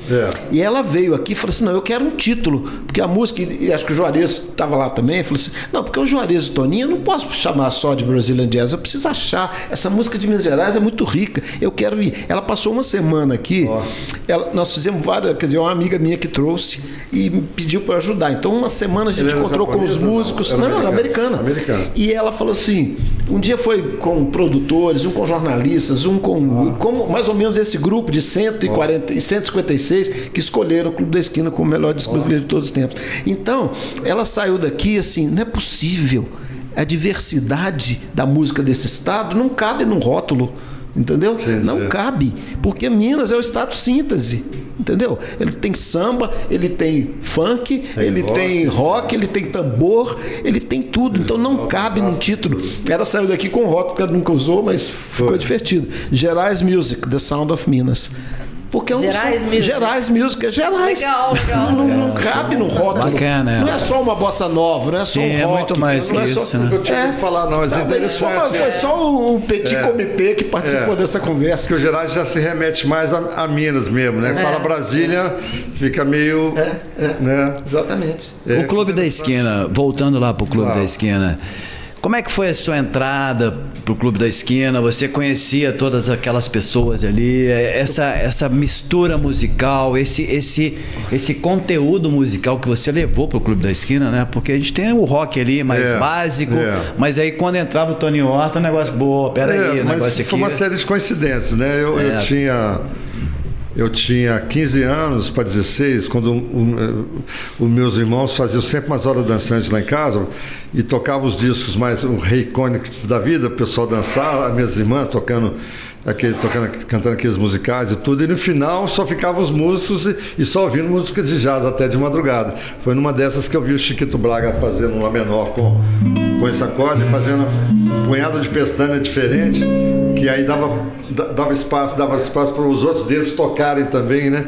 Foi aí que eu peguei até o estilo eu tive muita influência de Chiquito harmonicamente, né? Quer dizer, ele nunca me ensinou nada, mas até a forma que eu vi o Chiquito tocar já me deu uma ideia de ampliar mais os acordes. Ele tinha uma sensibilidade também harmônica incrível, com certeza. Ele e o Paulinho, meu irmão, que eu tinha muito bom gosto no jazz, foi com eles que... Eu vi uma produção do Paulinho, daquele cantor Carlão, você conhece aqui? Sim. Aí quando eu vi o disco, falei assim, parece que eu que fiz os arranjos, quer dizer, então o quanto eu sou influenciado pelo meu irmão e eu não sabia. Então Paulinho, Aécio Flávio, toda aquela galera daquela época, e principalmente o Chiquito na guitarra, né? Mas, voltando à pergunta, que era do Clube da Esquina. Aí eu conheci o Bituca numa dessas festas, foi embora todo mundo, ficaram os músicos, estava o Marilton Borges com o grupo dele lá, como é que se fala? Gemini 7, né? E o Bituca virou cantor, ele tinha vindo do interior e entrou logo na banda do Bituca. Baixista e cantor, né? Porque aí ele conheceu... Na história Os Sonhos Não Envelhecem, aparece Milton contando como é que ele conheceu a família Borges e tal. E aí, então eu conheci o Bituca, toquei minhas primeiras músicas para ele, tocou o Barulho de Trem para mim, o Crença, não tinha nem feito Travessia ainda, isso foi em 65, eu tinha 14 para 15 anos. Aí quando foi em 66, eu fiz o Segue em Paz, que é a música que foi letra dele. Segue em paz, que eu já vou pela vida. Lá se vai esse tempo em que o bem longe está demais, tão distante está e a gente quer ficar. Pra que guardar amor, se a beleza a gente tem que buscar ou se buscar sempre mais. Vá também procurar, traz a vida às mãos, dando mais de ti em paz. Letra dele, eu tinha 16 anos, fiz com ele em 68, toquei no casamento do Bituca, mas em 67 a gente foi morar no Rio, foi morar na cidade, num prédio que coincidentemente estava o Beto morando no nono andar, eu morava no segundo, na Rua Tupis, e o edifício Levi, onde o Milton encontrou a família Borges, era atravessando a minha esquina ali. Então, era diferença de menos de 50 metros. ali. Então eu vi o Lô e o Beto passando todo dia com violão e eles vieram que destino, né? Que se tivesse menos trânsito, o Clube da Esquina podia ser ali, né? Se tivesse menos trânsito. Nossa, eu frequentei aquela rua ali por tanto tempo ali, falei, aquela rua do esses roqueiros aí malucos e tal, eles falam assim, deve ser aquele fresco da Bossa Nova lá que fica tocando acorde, não sei o quê. Né? Então tinha aquelas coisas. Aí teve um festival de 69, que é bem emblemático, né? Que o Cristiano Quintino, um dos nossos grandes fotógrafos, como teve o Lincoln Continentino, teve o Fernando Fiuza. O Cristiano Quintino também tem um acervo de artistas mineiros muito grande. E ele está escrevendo a história desse festival, que foi ali onde todo mundo se conheceu. O Flávio Turino estava na plateia, o Nelson Ângelo estava concorrendo, o Lô e o Beto com a música Equatorial. Eu concorri com 2 músicas também, Tavinho Moro com Como Vai Minha Aldeia. Então foi ali que aquela junção de todo mundo. Né? E em 67, nesse mesmo ano, o Milton classificou para o festival do Rio de Janeiro com Travessia. E eu estava com 2 músicas e o Milton com 3. Nós éramos os únicos compositores, além do Vinícius de Moraes, que tinha 2 letras, não tinha nenhum mais com 2 melodias, só eu e o Bituca tinha 3. Maria Minha Fé, Morro Velho e Travessia. Aí todo mundo queria saber quem era o Milton, né? Eu era o penúltimo a tocar, porque quem queria saber, o pessoal queria saber quem fez 2 músicas classificadas no festival. E o Milton, que era bem esperado, porque ele já era um cantor, que já tinha um nome como cantor, assim, o pessoal já sabia que ele tinha uma voz linda. Aí ele só fazia o pessoal chorar no ensaio da orquestra, lá no Maracanãzinho, todo mundo super emocionado, o Bituca cantando, né, naquela do áudio. Então foi ali que nasceu aquela união, junto com o Lô Beto, eles mais novos. Eu fazia aquela letra do Nem é Carnaval, vou sair, que é uma letra do o Marcinho sempre foi meio revolucionário, né? Meio diferente assim. Aí ele fez uma letra linda, romântica, mas sempre com umas coisas, né, uma metáforas, né, coisas diferentes. E aí o Lô Borges tinha, naquela época não usava nem bermuda, o termo, era calça curta. Ele devia ter uns 12 anos e a gente fazendo música e ele jogando futebol de botão, assim, na sala, na nossa frente, mas com o ouvido assim, ó, né? Ligado, então, né? Quando, né? Isso o Marito já era músico de baile e tudo, então juntou, né? Eu acho que o Beto, o pai dele também, o Godofredo, era músico do Chorinho, então todos nós nascemos todos com um berço musical muito em casa, muito, muito forte. Então, quando juntou ali, daí a pouco tocamos no Festival de 69, os anos foram passando, aí o Bituca grava uma música minha, o Aquió, naquele disco do Beco do Mota. Em 70 teve o disco Durango Kid, Milton, que abre com o Durango Kid, né? Música minha e do Fernando, emblemática demais. E aí o Lô e o Beto foram chamados pelo Bituca para fazer o álbum e o Milton já tinha visto, esse menino já está compondo coisas incríveis, vou levar. E o Beto era chegadíssimo no Lô, então tinha que levar para levar o Lô tinha que levar o Beto, que um dependia do outro, né? Então, e eu era do lado do jazz, né? Então o Bituca teve uma luz assim de poder escolher os amigos que estavam em volta dele e cada um tinha uma história musical diferente. Então tinha o lado do jazz, o lado regional, o lado do choro, né? O lado rock, né? O rock inglês. O Lô e o Beto eram fanáticos o Beto fazia tudo do Paul McCartney, sabia as levadas do Ringo e tudo. Então essa junção musical disso tudo é que deu essa diversidade, né? E como eu tinha mais experiência, aquele negócio que aí você veio falar, que meio provocativo, que eu acho que é até interessante isso, porque realmente eu tive uma contribuição, o Wagner até que contesta isso, ele fala que categoricamente, não, o Toninho que organizava as bases todas, eu vinha, chegava, ele era tipo um Portinari, o cara que vinha depois e dava aqueles toques finais da pintura, né, que faziam aquela orquestração e tudo, mas a maioria das bases eu estava lá. Então, quando faltava música, eu pegava um instrumento do músico, mesmo sem ter aquela cultura, mas só de, né, pelo que Deus me deu e a coragem de criar. E o Beto também gostava, como ele tocava a bateria do Ringo toda na perna, ele queria também sentar na bateria, pegar as baquetas e tocar. Então foi assim. Então, em cada uma das 20 faixas do álbum Clube da Esquina, não tem uma formação instrumental igual. São todas diferentes. Então, uma hora eu estou como baixista, outra hora como percussionista, outra hora como guitarra ou violão. E aí tinha o Tavito e tinha o Nelson Ângelo. Aí estava indo fazer viola de 12, aí o violão ficava com o Nelson, depois a gente trocava, eu fazia de violão. Então eu acho que isso é uma característica essencial para a história.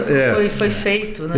Então cada música ficou com uma cara diferente, já que as músicas também eram totalmente, né, você não via, não era um álbum com músicas, melodias repetidas, era tudo muito criativo, e elas tiveram uma identidade sonora própria por causa da diferente instrumentação. Eu toquei baixo no Maria Maria, no Nada Santa Como Antes, no Nuvem Cigana. Então o Beto tocou bateria não sei aonde, o Lô tocou o baixo do Trem Azul é do Beto, né? O solo que eu fiz do Trem Azul virou clássico, né? Porque o Tom Jobim gravou. Aquela história é boa, né? O Tom Jobim gravou o mesmo solo.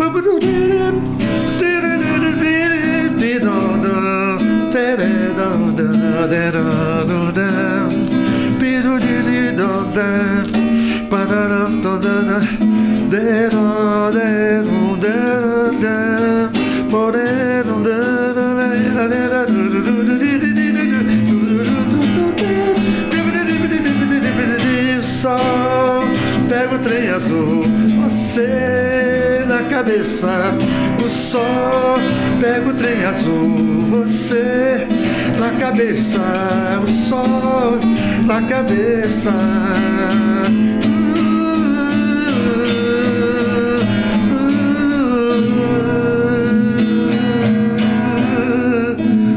Então, assim, aí o Tom Jobim gravou esse som. Muito lindo, né, gente? Pelo amor. Como se fosse parte da música. Até o próprio Lô, em todos os shows dele, ele toca e virou uma coisa assim muito legal. Então, essas são as heranças, as coisas legais que ficaram, né?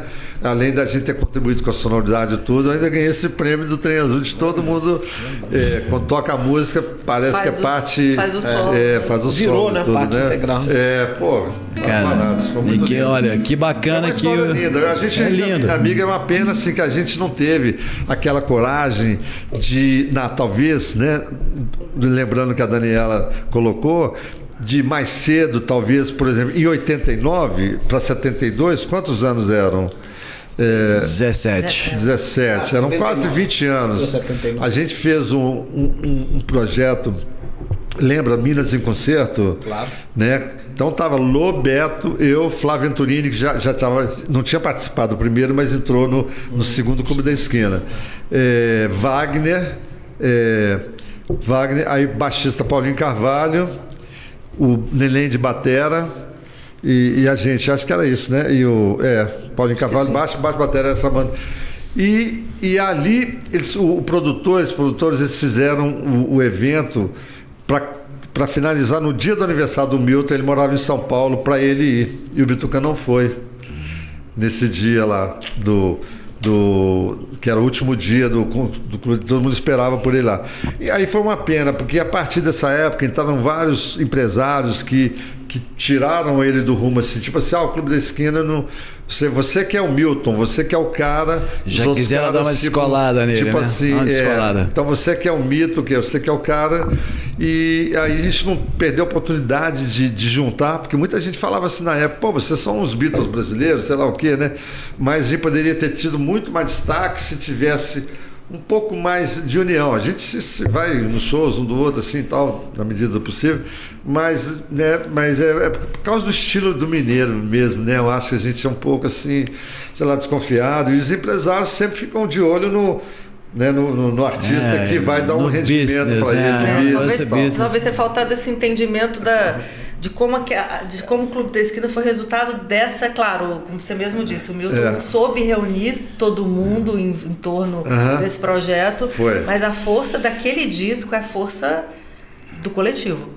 É a força desse coletivo. E tanto é isso que você fala que foi constatado no grande show do encerramento, né? Que quando a gente entrou, né? Quer dizer, teve um significado muito grande. Milton chamou vários, né? O Samuel, muita gente, Zé Ibarra, várias pessoas. Quando ele falou, Lô, Beto, Toninho e Wagner, quando nós entramos no palco, que a gente quer a essência do som do Clube da Esquina, né, foi choradeira geral ali. Todo mundo chorou muito no show inteiro, mas aquele momento foi um auge, assim, que eles ficaram aplaudindo, sei lá, 3 minutos, quantos minutos. antes da gente começar a tocar o Girassol da Cor do Seu Cabelo. Então, foi a constatação de que aquele som dele foi reconhecido muito pela história musical do Milton dos anos 70. Claro que ele sempre foi um grande artista, mas a história, o som que a gente trouxe, que a gente criou nos anos 70, né? Isso aqui ficou, né? Aqueles álbuns, Minas, os Gerais... Temporal, né? Outro dia eu estava lembrando, fazendo uma comparação, outro dia conversando com um jovem que não conhecia Beatles, foi conhecer Beatles, falou, essa banda nova acabou em 69, né? Mas a sonoridade vale até hoje. Então o Clube da Esquina talvez seja o motivo, né, de ter virado o nono num ranking internacional. O segundo brasileiro que aparece é o Novos Baianos na posição 51, só os dois brasileiros que estão entre os 100. O Acabou Chorare. E no ranking brasileiro, o primeiro, né, é o Clube da Esquina, e o Acabou Chorare é o segundo, né? Então são coisas que ficam, né? Então, clássicos mesmo. Clássicos, né? No melhor sentido da palavra. E eu acho que esse reconhecimento agora também traz de volta, né? Essa música de Minas Gerais, não só para Minas Gerais, que o mineiro sempre soube que eles são muito bons. No Brasil, e os caras são muito foda, né? Vamos lá, todo mundo ali do Clube da Esquina é muito tudo, bom. Todo mundo cantava tudo. Foi maravilhoso. E agora tá badalando, você vê nas emissoras abertas, né? O Milton, aí aparece Tony Horta, Beto Kessler, Loborges. Todo mundo, a gente já tá cansado de saber aqui que os caras são foda mesmo aqui. Agora vai pro Brasil inteiro, vai pro mundo. Então, que legal que no ano que vem, ou que daqui a 5 anos, a gente tenha mais reconhecimento dessa música que não acaba. Essa música tá aí. Vamos voltar agora lá pro Manuel Aldaz, que é um clássico maravilhoso. E eu quero falar também, eu quero falar um pouquinho dessa história, porque essa música me marcou muito. Inclusive, eu vou fazer um comentário aqui para quem está nos assistindo, quem está nos ouvindo. O primeiro clipe dessa música do Manuel Aldaz, do Tony Horta, foi eu que editei, foi eu que fiz junto com meus amigos. Nos anos 80, ele é muito ligado. O Tony Horta, né? TV Manchete. Tony Horta tinha voltado de uma viagem nos Estados Unidos. Ele falou, eu vi uma coisa lá nos Estados Unidos, que os músicos aparecem assim, com várias imagens, lugares legais, e a música vai tocando assim no fundo e tal. Não tinha nem nome, Não tinha nem nome. Aí ele veio com a nome, o tal do clipe aí, que eles estão fazendo, tal do clipe. Ele até falou, foi antes do MTV, antes, né? Antes da MTV, quebrou foi tudo. Antes da MTV. O MTV tinha inaugurado, a MTV tinha saído, lançado nos Estados Unidos com a proposta aqui, de fazer... né? Não aqui. Ninguém conhecia no Brasil. Naquela época dos anos 80, meados de anos 80, a gente assistia, era difícil assistir alguma coisa aqui nos Estados Unidos e tal. Aí ele falou, vamos fazer. Aí chamei meu colega, né, o Mário Lung, que era um cinegrafista, tinha feito o show do Frank Sinatra no Rio, entendia de imagem, falou, vamos fazer um clipe pro Tony Horta? Ele explicou mais ou menos como é que é, e a Cristina, que era uma produtora. Aí eu falei, Tony Horta, vamos fazer? Vamos. Ele estava todo animado, vamos aproveitar que tem uma agenda. Sábado de manhã nós fomos pro Parque das Mangabeiras, nos Mirantes, e o Tony Horta chegou com o violão, você vai cantar a música umas 5 vezes, tá bom? Tá. Cada hora nós vamos filmar de um jeito. Descobrir assim, onde é que tá esse vamos achar esse clipe. Na internet, se alguém tiver assistindo. Eu queria saber o que ele fez com esse clipe, porque a fita você recebeu e deve ter divulgado. Porque a TV Manchete. Porque esses acervos em televisões, às vezes, não tem valor, né? Mas às vezes tem algum maluco que põe na internet isso. Às vezes aparece. Quem sabe, mas aí ficou muito legal, as imagens estavam um dia ensolarado, e aí no Manuel Aldaz já tinha um clipe. Eu acho que foi o primeiro clipe da carreira do Tony Horta. E como é que foi essa composição desse som, dessa música? Ela te persegue no bom sentido. Não tem um show que você vai, que você tem que cantar o Manuel Aldaz. Do Milton, né? Você tem músicas, né, certos artistas têm que virar um sucesso, que você não pode deixar tocar em show. Então, praticamente vira final de show, né? Inclusive eu não queria tocar ela agora porque se não, for encerrar, não é final, não. Tem que deixar ela pro final. Então vamos deixar ela pro final. Mas foi interessante que assim, naquela época, nos anos 70, a gente trabalhava ainda com fita cassete, né? A gente gravava numa fita cassete. Aí eu gravava as melodias e dava pro Fernando Brant. Não falava história nenhuma, não dava sugestão de nada. E ele, interessante que o Brant era muito inteligente, para cada músico, para cada compositor de melodia, ele dava um tratamento diferente. Para mim, ele usou assim os assuntos do cotidiano, como a Diana, que era uma cachorra, como o Manuel, que era um jipe, com o falso inglês, que era uma maneira da gente imitar o americano, cantar música em inglês e tal. E só a música Céu de Brasília, que eu vim de Brasília, né, assim, com aquele céu estupefato que fala, né, com aquele céu maravilhoso e tal. Planalto, com tudo azul. Planalto Central e aquela introdução, a música toda aberta, assim, né? Ele falou, Toninho, mas como é que você pensou? Aí, essa música, ele me perguntou, o que você pensou nessa música? Eu falei, fiquei apaixonado por Brasília, aquele céu, parece que está embaixo, assim, né? O céu tá batendo na sua cabeça, assim, maravilhoso. Tá.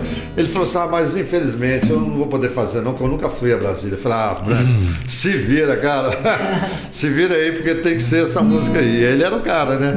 A cidade acalmou, logo depois das 10.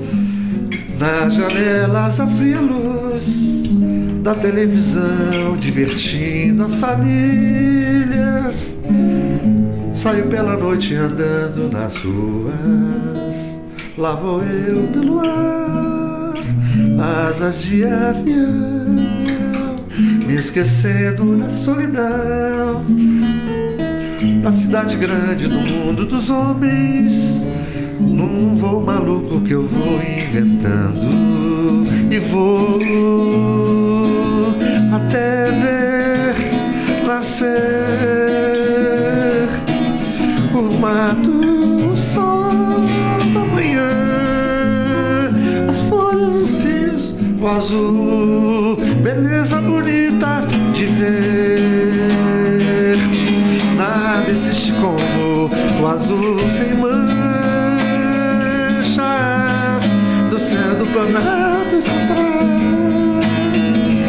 e o horizonte imenso aberto, sugerindo mil direções. Eu quero saber se foi bebedeira louca ou lucidez, lucidez.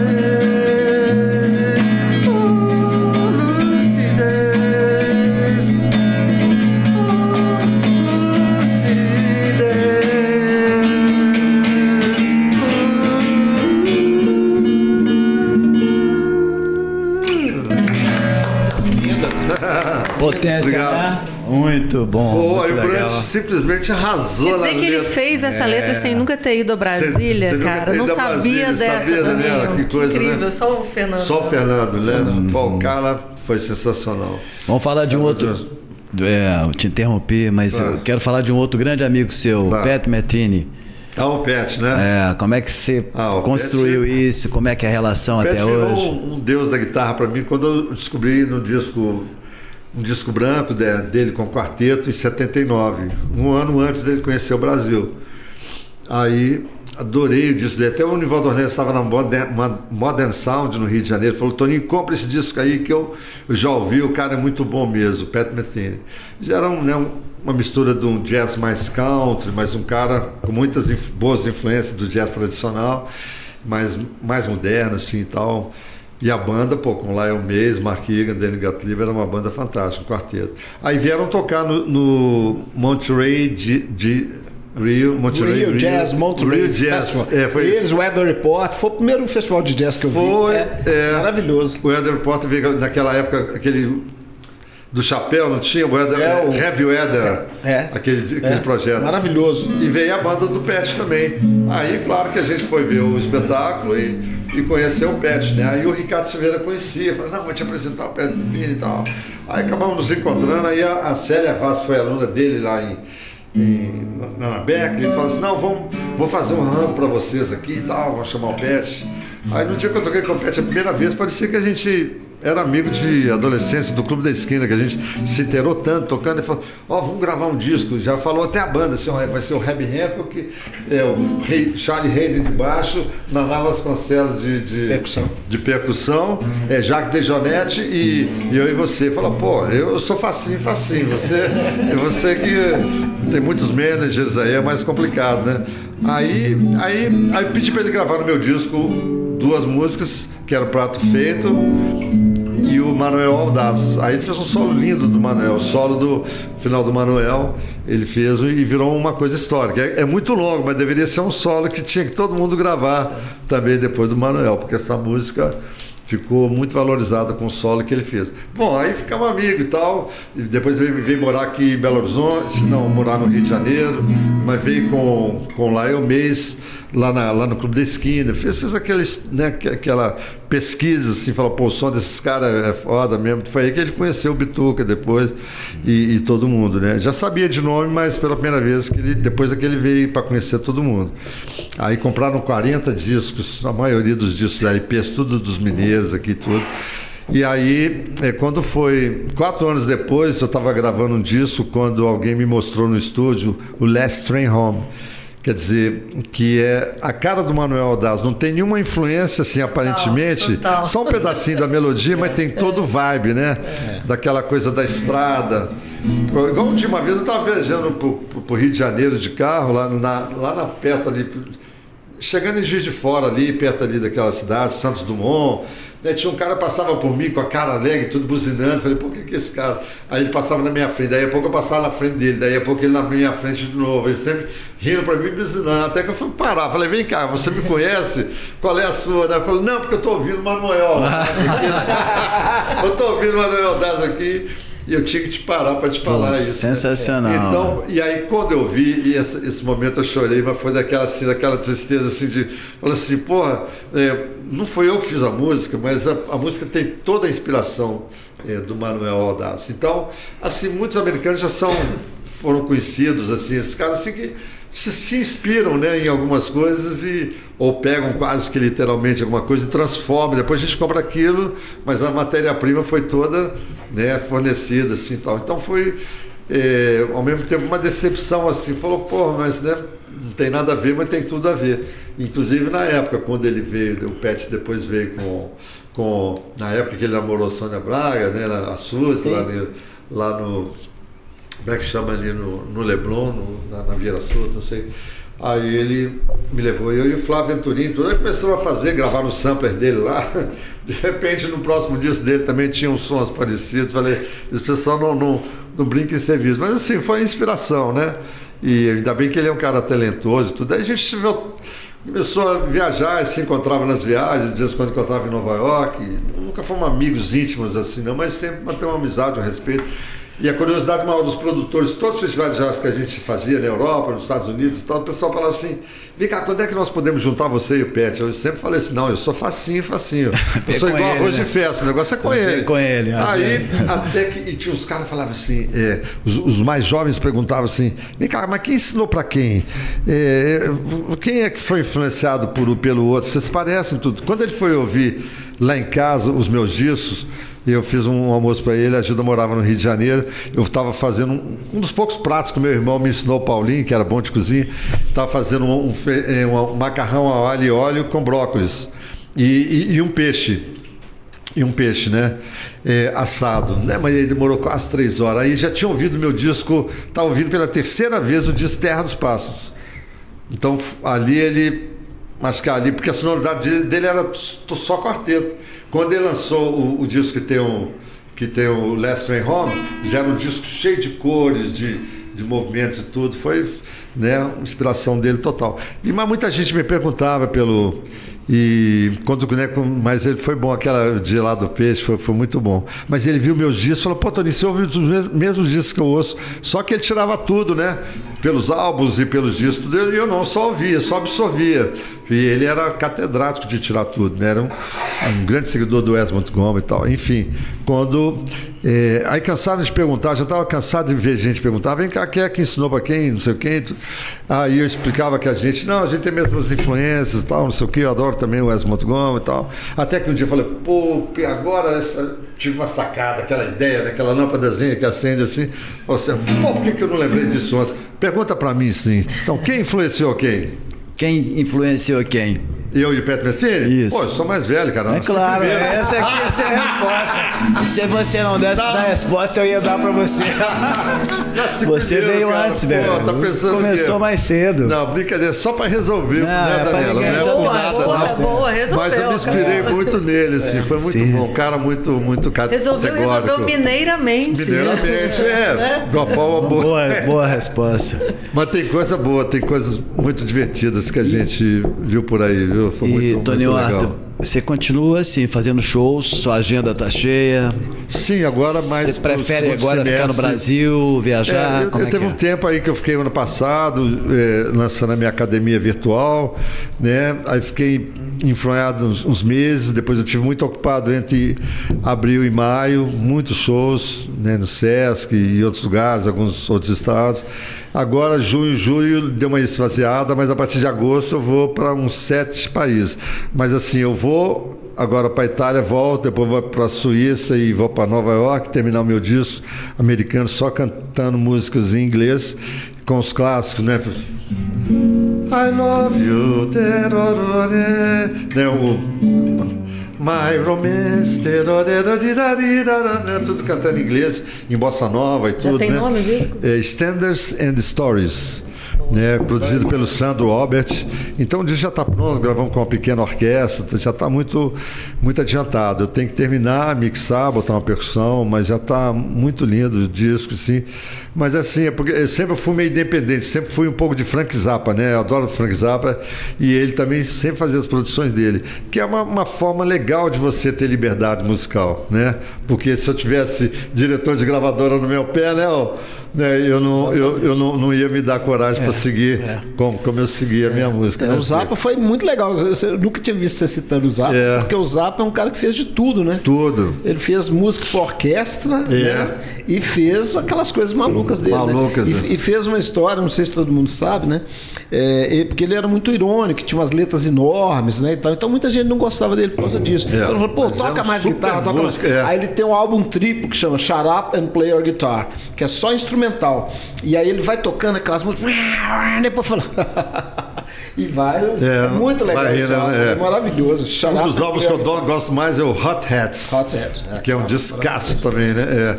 E eu estava em Los Angeles quando ele fez 50 anos, estava fazendo 50 anos e estava lançando um disco dele, acho que é a biografia dele. Eu peguei o carro e falei, mas eu sempre chego no final, igual eu chego no aeroporto, eu sou o último a entrar no avião, chego no show sempre no finalzinho, sempre vou, mas sempre chego atrasado. Por quê? Quando eu cheguei lá, não, é é um defeito, claro. Mas assim, é uma característica, assim, a vida inteira eu sempre fui assim. Eu sempre... É porque eu não gosto assim de contingente, né, e tudo. Mas eu vou deixar por último também. Aí eu perdi o cara. Quando eu cheguei lá, ele já tinha acabado, já tinha saído na livraria. Fiquei tão triste. Quero conhecer o filho dele uma vez para falar o quanto que eu gostava dele, que é músico também, disse que é guitarrista e tal. É Dweezil. Dweezil, uma coisa assim. Pô, um guitarrista fantástico, né? Então sempre fui muito alternativo. Foi um dos primeiros álbuns independentes, o meu Terra do Espaço, que só não saiu independente. Saiu independente em 84 aqui no Brasil, não, mas no Rio, eu fiz ele independente, aí a EMI queria gravar um disco comigo, como tinha feito um com o Lô encoberto, a gente que era tipo assim os pupilos do Milton, né, do Clube da Esquina. Aí eu falei, eu faço o disco que foi o disco branco, se vocês lançarem para mim o Terra do Espaço. Eles lançaram em 1980. Já no segundo semestre gravamos o branco e lançamos no mesmo ano os 2 discos, né? E veio uma rescisão também logo no final do ano, não sei porquê, que rescindiram o nosso contrato lá também. Então eu continuei independente a vida toda, né? Depois assinou um contrato com a Polygram, gravei 3 discos de jazz lá fora também, foi muito bom, pela VF Orchestra. Em 88 fiz o Diamond Land, em 89 eu fiz o Moonstone e em 92 eu fiz o Once I Loved, um disco de jazz com Gary Peacock maravilhoso, né, e o Billy Higgins, o pessoal que tocava com os Giants do jazz, tudo foi muito bom. E então assim, estava falando do álbum, das suas viagens, que você vai fazer shows fora. Você estava falando dos shows de agora. E tem a academia. A academia é o quê? São aulas, né? Videoaulas. Mostrando a minha forma de harmonizar, né? De uma forma intuitiva, né? De harmonizar, porque eu não tenho o conhecimento clássico, né? Assim, formal, né? Então minha formação é bem natural. Então eu ensino com os meus próprios caminhos que eu usei para fazer minhas músicas, né? De colocar um dedinho para lá, outro para cá e tentar não tocar a nota da melodia. Você, por exemplo, a cantora está cantando né? Aí você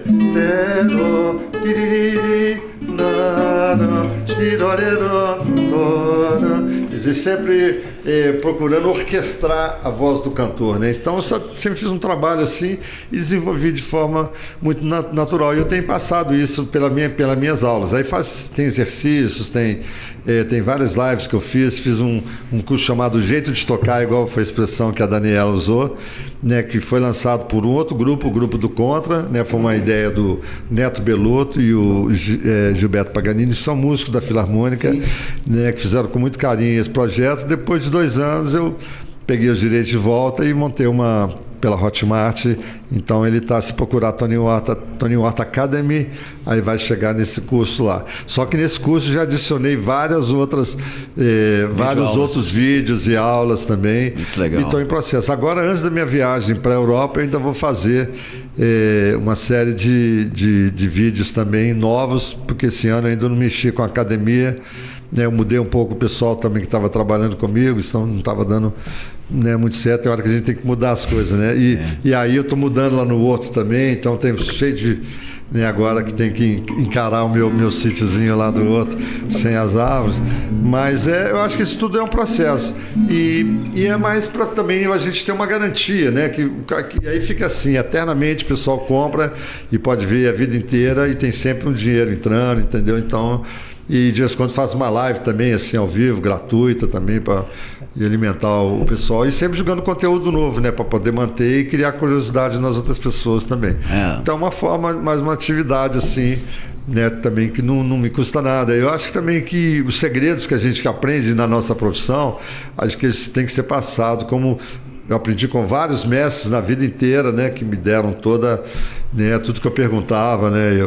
E falei, meu Deodato, eu não tinha tempo nem dinheiro para estudar orquestração. Falei assim, mas anota no papel aí para mim qual o dó de todos os instrumentos da orquestra. Aí você, para a flauta, o dó é o dó normal, esse dó aqui. Agora, para o trompete, que ele é afinado de um tom abaixo, você tem que escrever um ré. Se ele é afinado de um tom abaixo, você tem que escrever um ré. A flauta em sol é uma quarta acima, porque ele toca uma... Né? Então, foi me dando o dó de cada instrumento. Eu comecei a fazer orquestração a partir desse dó. Né, fazendo orquestração no piano e distribuindo as vozes. A gente sabe os instrumentos que são mais agudos, outros que são médios, outros que são mais graves. E ali eu aprendi orquestração assim, na audácia musical, vamos dizer assim. Então, eu acho que tudo na vida a gente tem que ter. E agradecer, né, todos os mestres que eu tive, desde meu irmão Paulinho, minha mãe, todo mundo. E graças a Deus eu estou numa estrada assim boa, de reconhecimento bom lá fora. E... né, não consegui talvez chegar com um nome que eu teria que ficar na América e que eu realmente preferi manter o lado também da vida mais tranquila e saudável e, né, tá ao lado da família, né, dos amigos aqui, assim, então, dos parceiros. Isso conta muito para mim, essa mineireza, não deixar de ser o que eu sempre fui. Todo mundo fala, pô, Toninho, você é o mesmo cara, você você ainda parece o cara de antigamente. Eu falei, não, aí as minhas irmãs falam para eu pintar o cabelo, né, porque artista sem cabelo pintado não dá, né? Ainda bem que você tem cabelo, então aproveita que você tem muito cabelo ainda, pinta cabelo. O meu já ficou lá atrás, mas assim, eu achei super bacana esse lado seu de querer também passar, né? Você tá uma pessoa bacana, não, acho importante, ensinar, né? As dicas são importantes, né? De conteúdo. E eu vou falar, eu e as minhas produtoras ali, que eu vou chamá-las daqui a pouco nós vamos encerrar, tendo que encerrar, porque, o papo tá bom, mas assim, eu fiquei ouvindo no Spotify, se você gosta de Spotify, outros streaming, eu fiquei ouvindo as músicas do Tony Horta, tem muita coisa dele lá. Então, assim, eu colocava lá, eu ouvia muitas músicas. Que legal. E fiquei, poxa, esse cara é muito bom. Eu já conhecia, né? Mas aí quando você traz de volta aquele ritmo, vai conhecendo coisas novas, esses acordes que você apresenta pra gente. Então tá aí, a música dele tá no Spotify, em todos os streaming, ele é um cara ligado, agora tem cursos. E eu quero agradecer aqui, antes de pedir para você tocar mais uma música, a nossa produção executiva. O pessoal lá. Vocês querem vir aqui, aparecer, dar um tchauzinho daí? Vem cá, vocês conseguem mostrar, Guilherme, Thiago? Já deu 1h30, não? Deu, já passou um pouquinho. Rendeu mais. Aqui tá chegando aqui a Luci Carvalho, produtora executiva, a Fernanda Castro, que ficaram ali no controle. E ela veio aqui homenagear com o bloco da esquina. Você que é batuqueira lá, que instrumento você toca lá? Eu toco ganzá, chique-chique. Ah, chique-chique, que bacana. Ah, que bom. Eu passei, fui no Carnaval esse ano com uma camisa amarela também. Você viu? A gente tava no meu... Tá vendo? Então já conhecia. Quem sabe o ano que vem eu saio com um bloco audaz, hein? Vamos fazer esse bloco aí, vamos. Vocês me ajudam a produzir? Bora. Vambora. Só dá um toque. E eu quero agradecer também o Guilherme, nosso cameraman, Thiago, o Bruno aqui da Brasil 84, todo o pessoal da agência, Daniela Zupo. Prazer, obrigada pelo convite. Um prazer estar de novo com o Kiko, com você, entrevistando essa joia rara da música brasileira. E o Kiko também, meu parceiro de lançamento de livro. A gente vai se encontrando aí, trabalhando juntos em várias emissoras. Prazer. Obrigado por ter vindo. E eu queria só uma última frase, de lembrar a importância do Toninho na formação e na informação da moçada nova. Musical. Como lá em 86 ele fez o seminário da música instrumental em Ouro Preto, né? Recentemente eu tive a felicidade de participar de uma das mesas da música mineira Além das Montanhas, né? O livrão que eu também tive a alegria de participar da pesquisa, né? Então, assim, a importância que é o Toninho ser um cara não só individualista no sentido de original, mas um cara que pensa no coletivo, que pensa no futuro e que pensa na formação dos jovens. Isso eu acho fundamental, viu, Toninho? Obrigado. Parabéns. Sou seu fã demais. Por esse lado aí. Viu? Obrigado. Queridão, obrigado. Puxa vida, prazeraço. Daniela, love you. Love demais. Obrigado. Beijo, querido. O dia que me convidar lá pro seu podcast, pode me chamar que nós vamos lá. Jura? Tá marcado. Vamos lá, Kiko. Vai render mais ainda, hein? Tem muita história que ficou pra trás. Continua. Mas eu quero falar que, assim, eu tô impressionado com a sua qualidade musical, com a sua produção musical. O que eu conheci nesses dias que eu te pesquisei, eu falei, pô, o cara é muito lá em cima. A prateleira. Passa da prateleira em cima. Né? Isso é que é legal.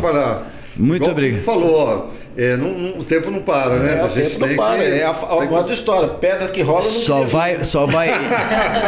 Pedra que rola. E só vai aumentando. Eu acho que as pessoas vão ficar conhecendo com essa coisa do Clube da Esquina, melhor álbum e tal. Vamos aproveitar esse momento. Sugiro que você aproveite e continue nos presenteando. Vamos ouvir o disco novo dele.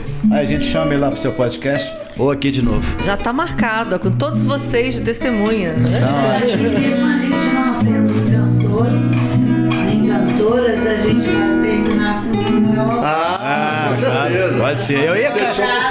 Eu ia pedir mais 3 ou 4 músicas, porque tem muita coisa boa, mas vamos lá. Faça um medley, rapidinho. Isso. Vocês são muito gente boa, a casa do jornalista merece, né? Isso, a imprensa sempre tá aí. Obrigado, vamos lá. O Jeep mais famoso da música brasileira. Mas quais outras tem? Ou pelo menos uma ou duas? Bons Amigos. Bons Amigos. Diz que vai sumir, finge não me ouvir, briga por brigar. O amor passou, o melhor passou, falar por falar. Diz que vai sumir, louca pra me ver chorar. Faz que se enganou perto de me perdoar. Vamos cantar junto, vamos lá. Mas se o tempo muda, ela se faz mulher. Vem a saudade do que a gente é. Vem a vontade de estar junto e ser o caso mais antigo. Mais que bons amigos somos, muito mais que bons amigos. Nararararina, narinerinena, narinerinena.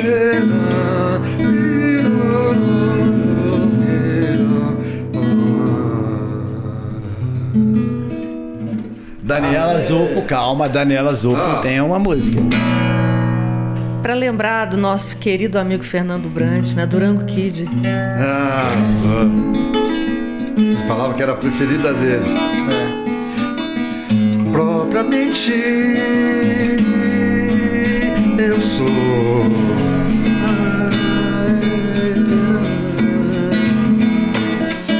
Durango Kid.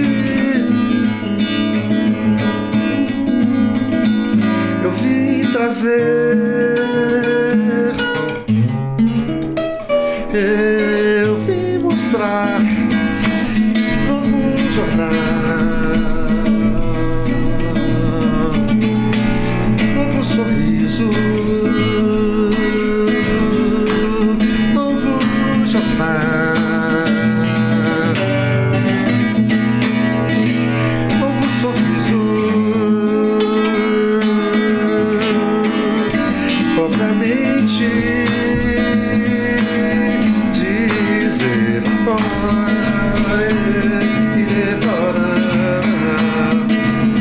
o sol pesado, pois hoje eu sou o que eu fui, não desmenti.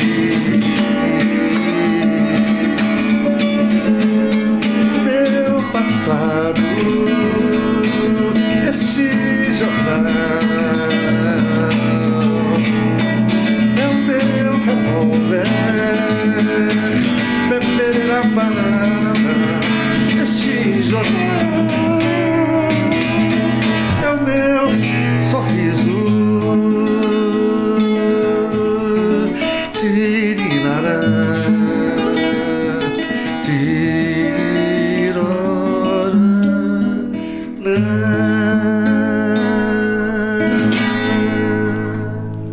Uau! Oh, yeah! Obrigado, hein? Oh, Minas Gerais, ali. Oh, Minas Gerais, Isso é lindo. caminhar,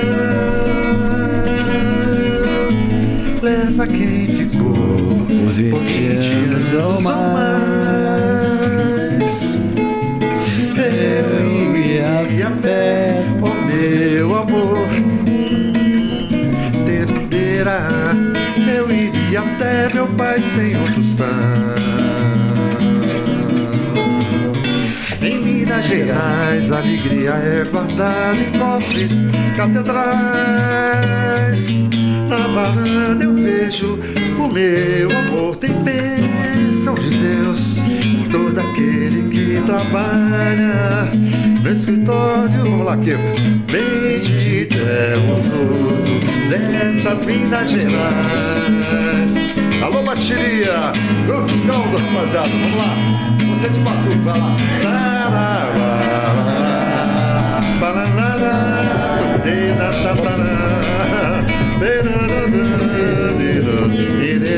Por aí a gente vai pelas ladeiras, pelas ruas, pelas estradas, trilhas. Fechando com o Manuel Aldaz um trechinho pra abusar de você e pra gente ficar bem alegre. O Manuel Aldaz que fez a cearense e a música Mineiro, é mesmo? Que legal. É. Muito obrigado, querido Fernando Brant, todos os meus letristas preciosos que ajudaram a engrandecer minha música, minha obra. E o Fernando, dos mais especiais, pela quantidade de músicas e o carinho que a gente tinha, um pelo trabalho do outro, pela amizade que a gente tinha. E ele ajudou demais no sucesso dessas canções, de Beijo Nenhum. E assim como o Diano, o Céu de Brasília, o Manuel, que era um Jeep, né, um Land Rover, que eu faço propaganda há 50 anos, nunca ganhei nenhum retrovisor. Já me deu um monte de Land Rover por aí. Mas tá tudo certo, a vida é assim mesmo. E vamos dedicada para ele e para todos os fãs da música de Minas Gerais. Vamos cantar. Se já nem sei o meu nome, se eu já não sei parar, viajar é mais, eu vejo mais a rua, luz, estrada, pó, o jipe amarelo. Manuel Aldaz, Manuel Aldaz, Manuel Aldaz, vamos lá viajar. E no ar livre, corpo livre, para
Viva a casa do jornalista. Aê. Mineiro.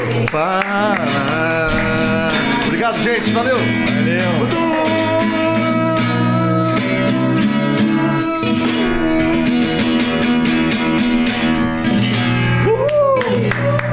Obrigado, gente. Tony Horta, com arranjo diferente pra gente. Obrigado. Até o próximo programa. Acompanhe as nossas informações nas nossas redes sociais. Esse programa e vários outros bem bacanas como o dele estarão lá. Muito obrigado. A gente se vê no próximo programa. Tchau, tchau. Beijo. Tchau.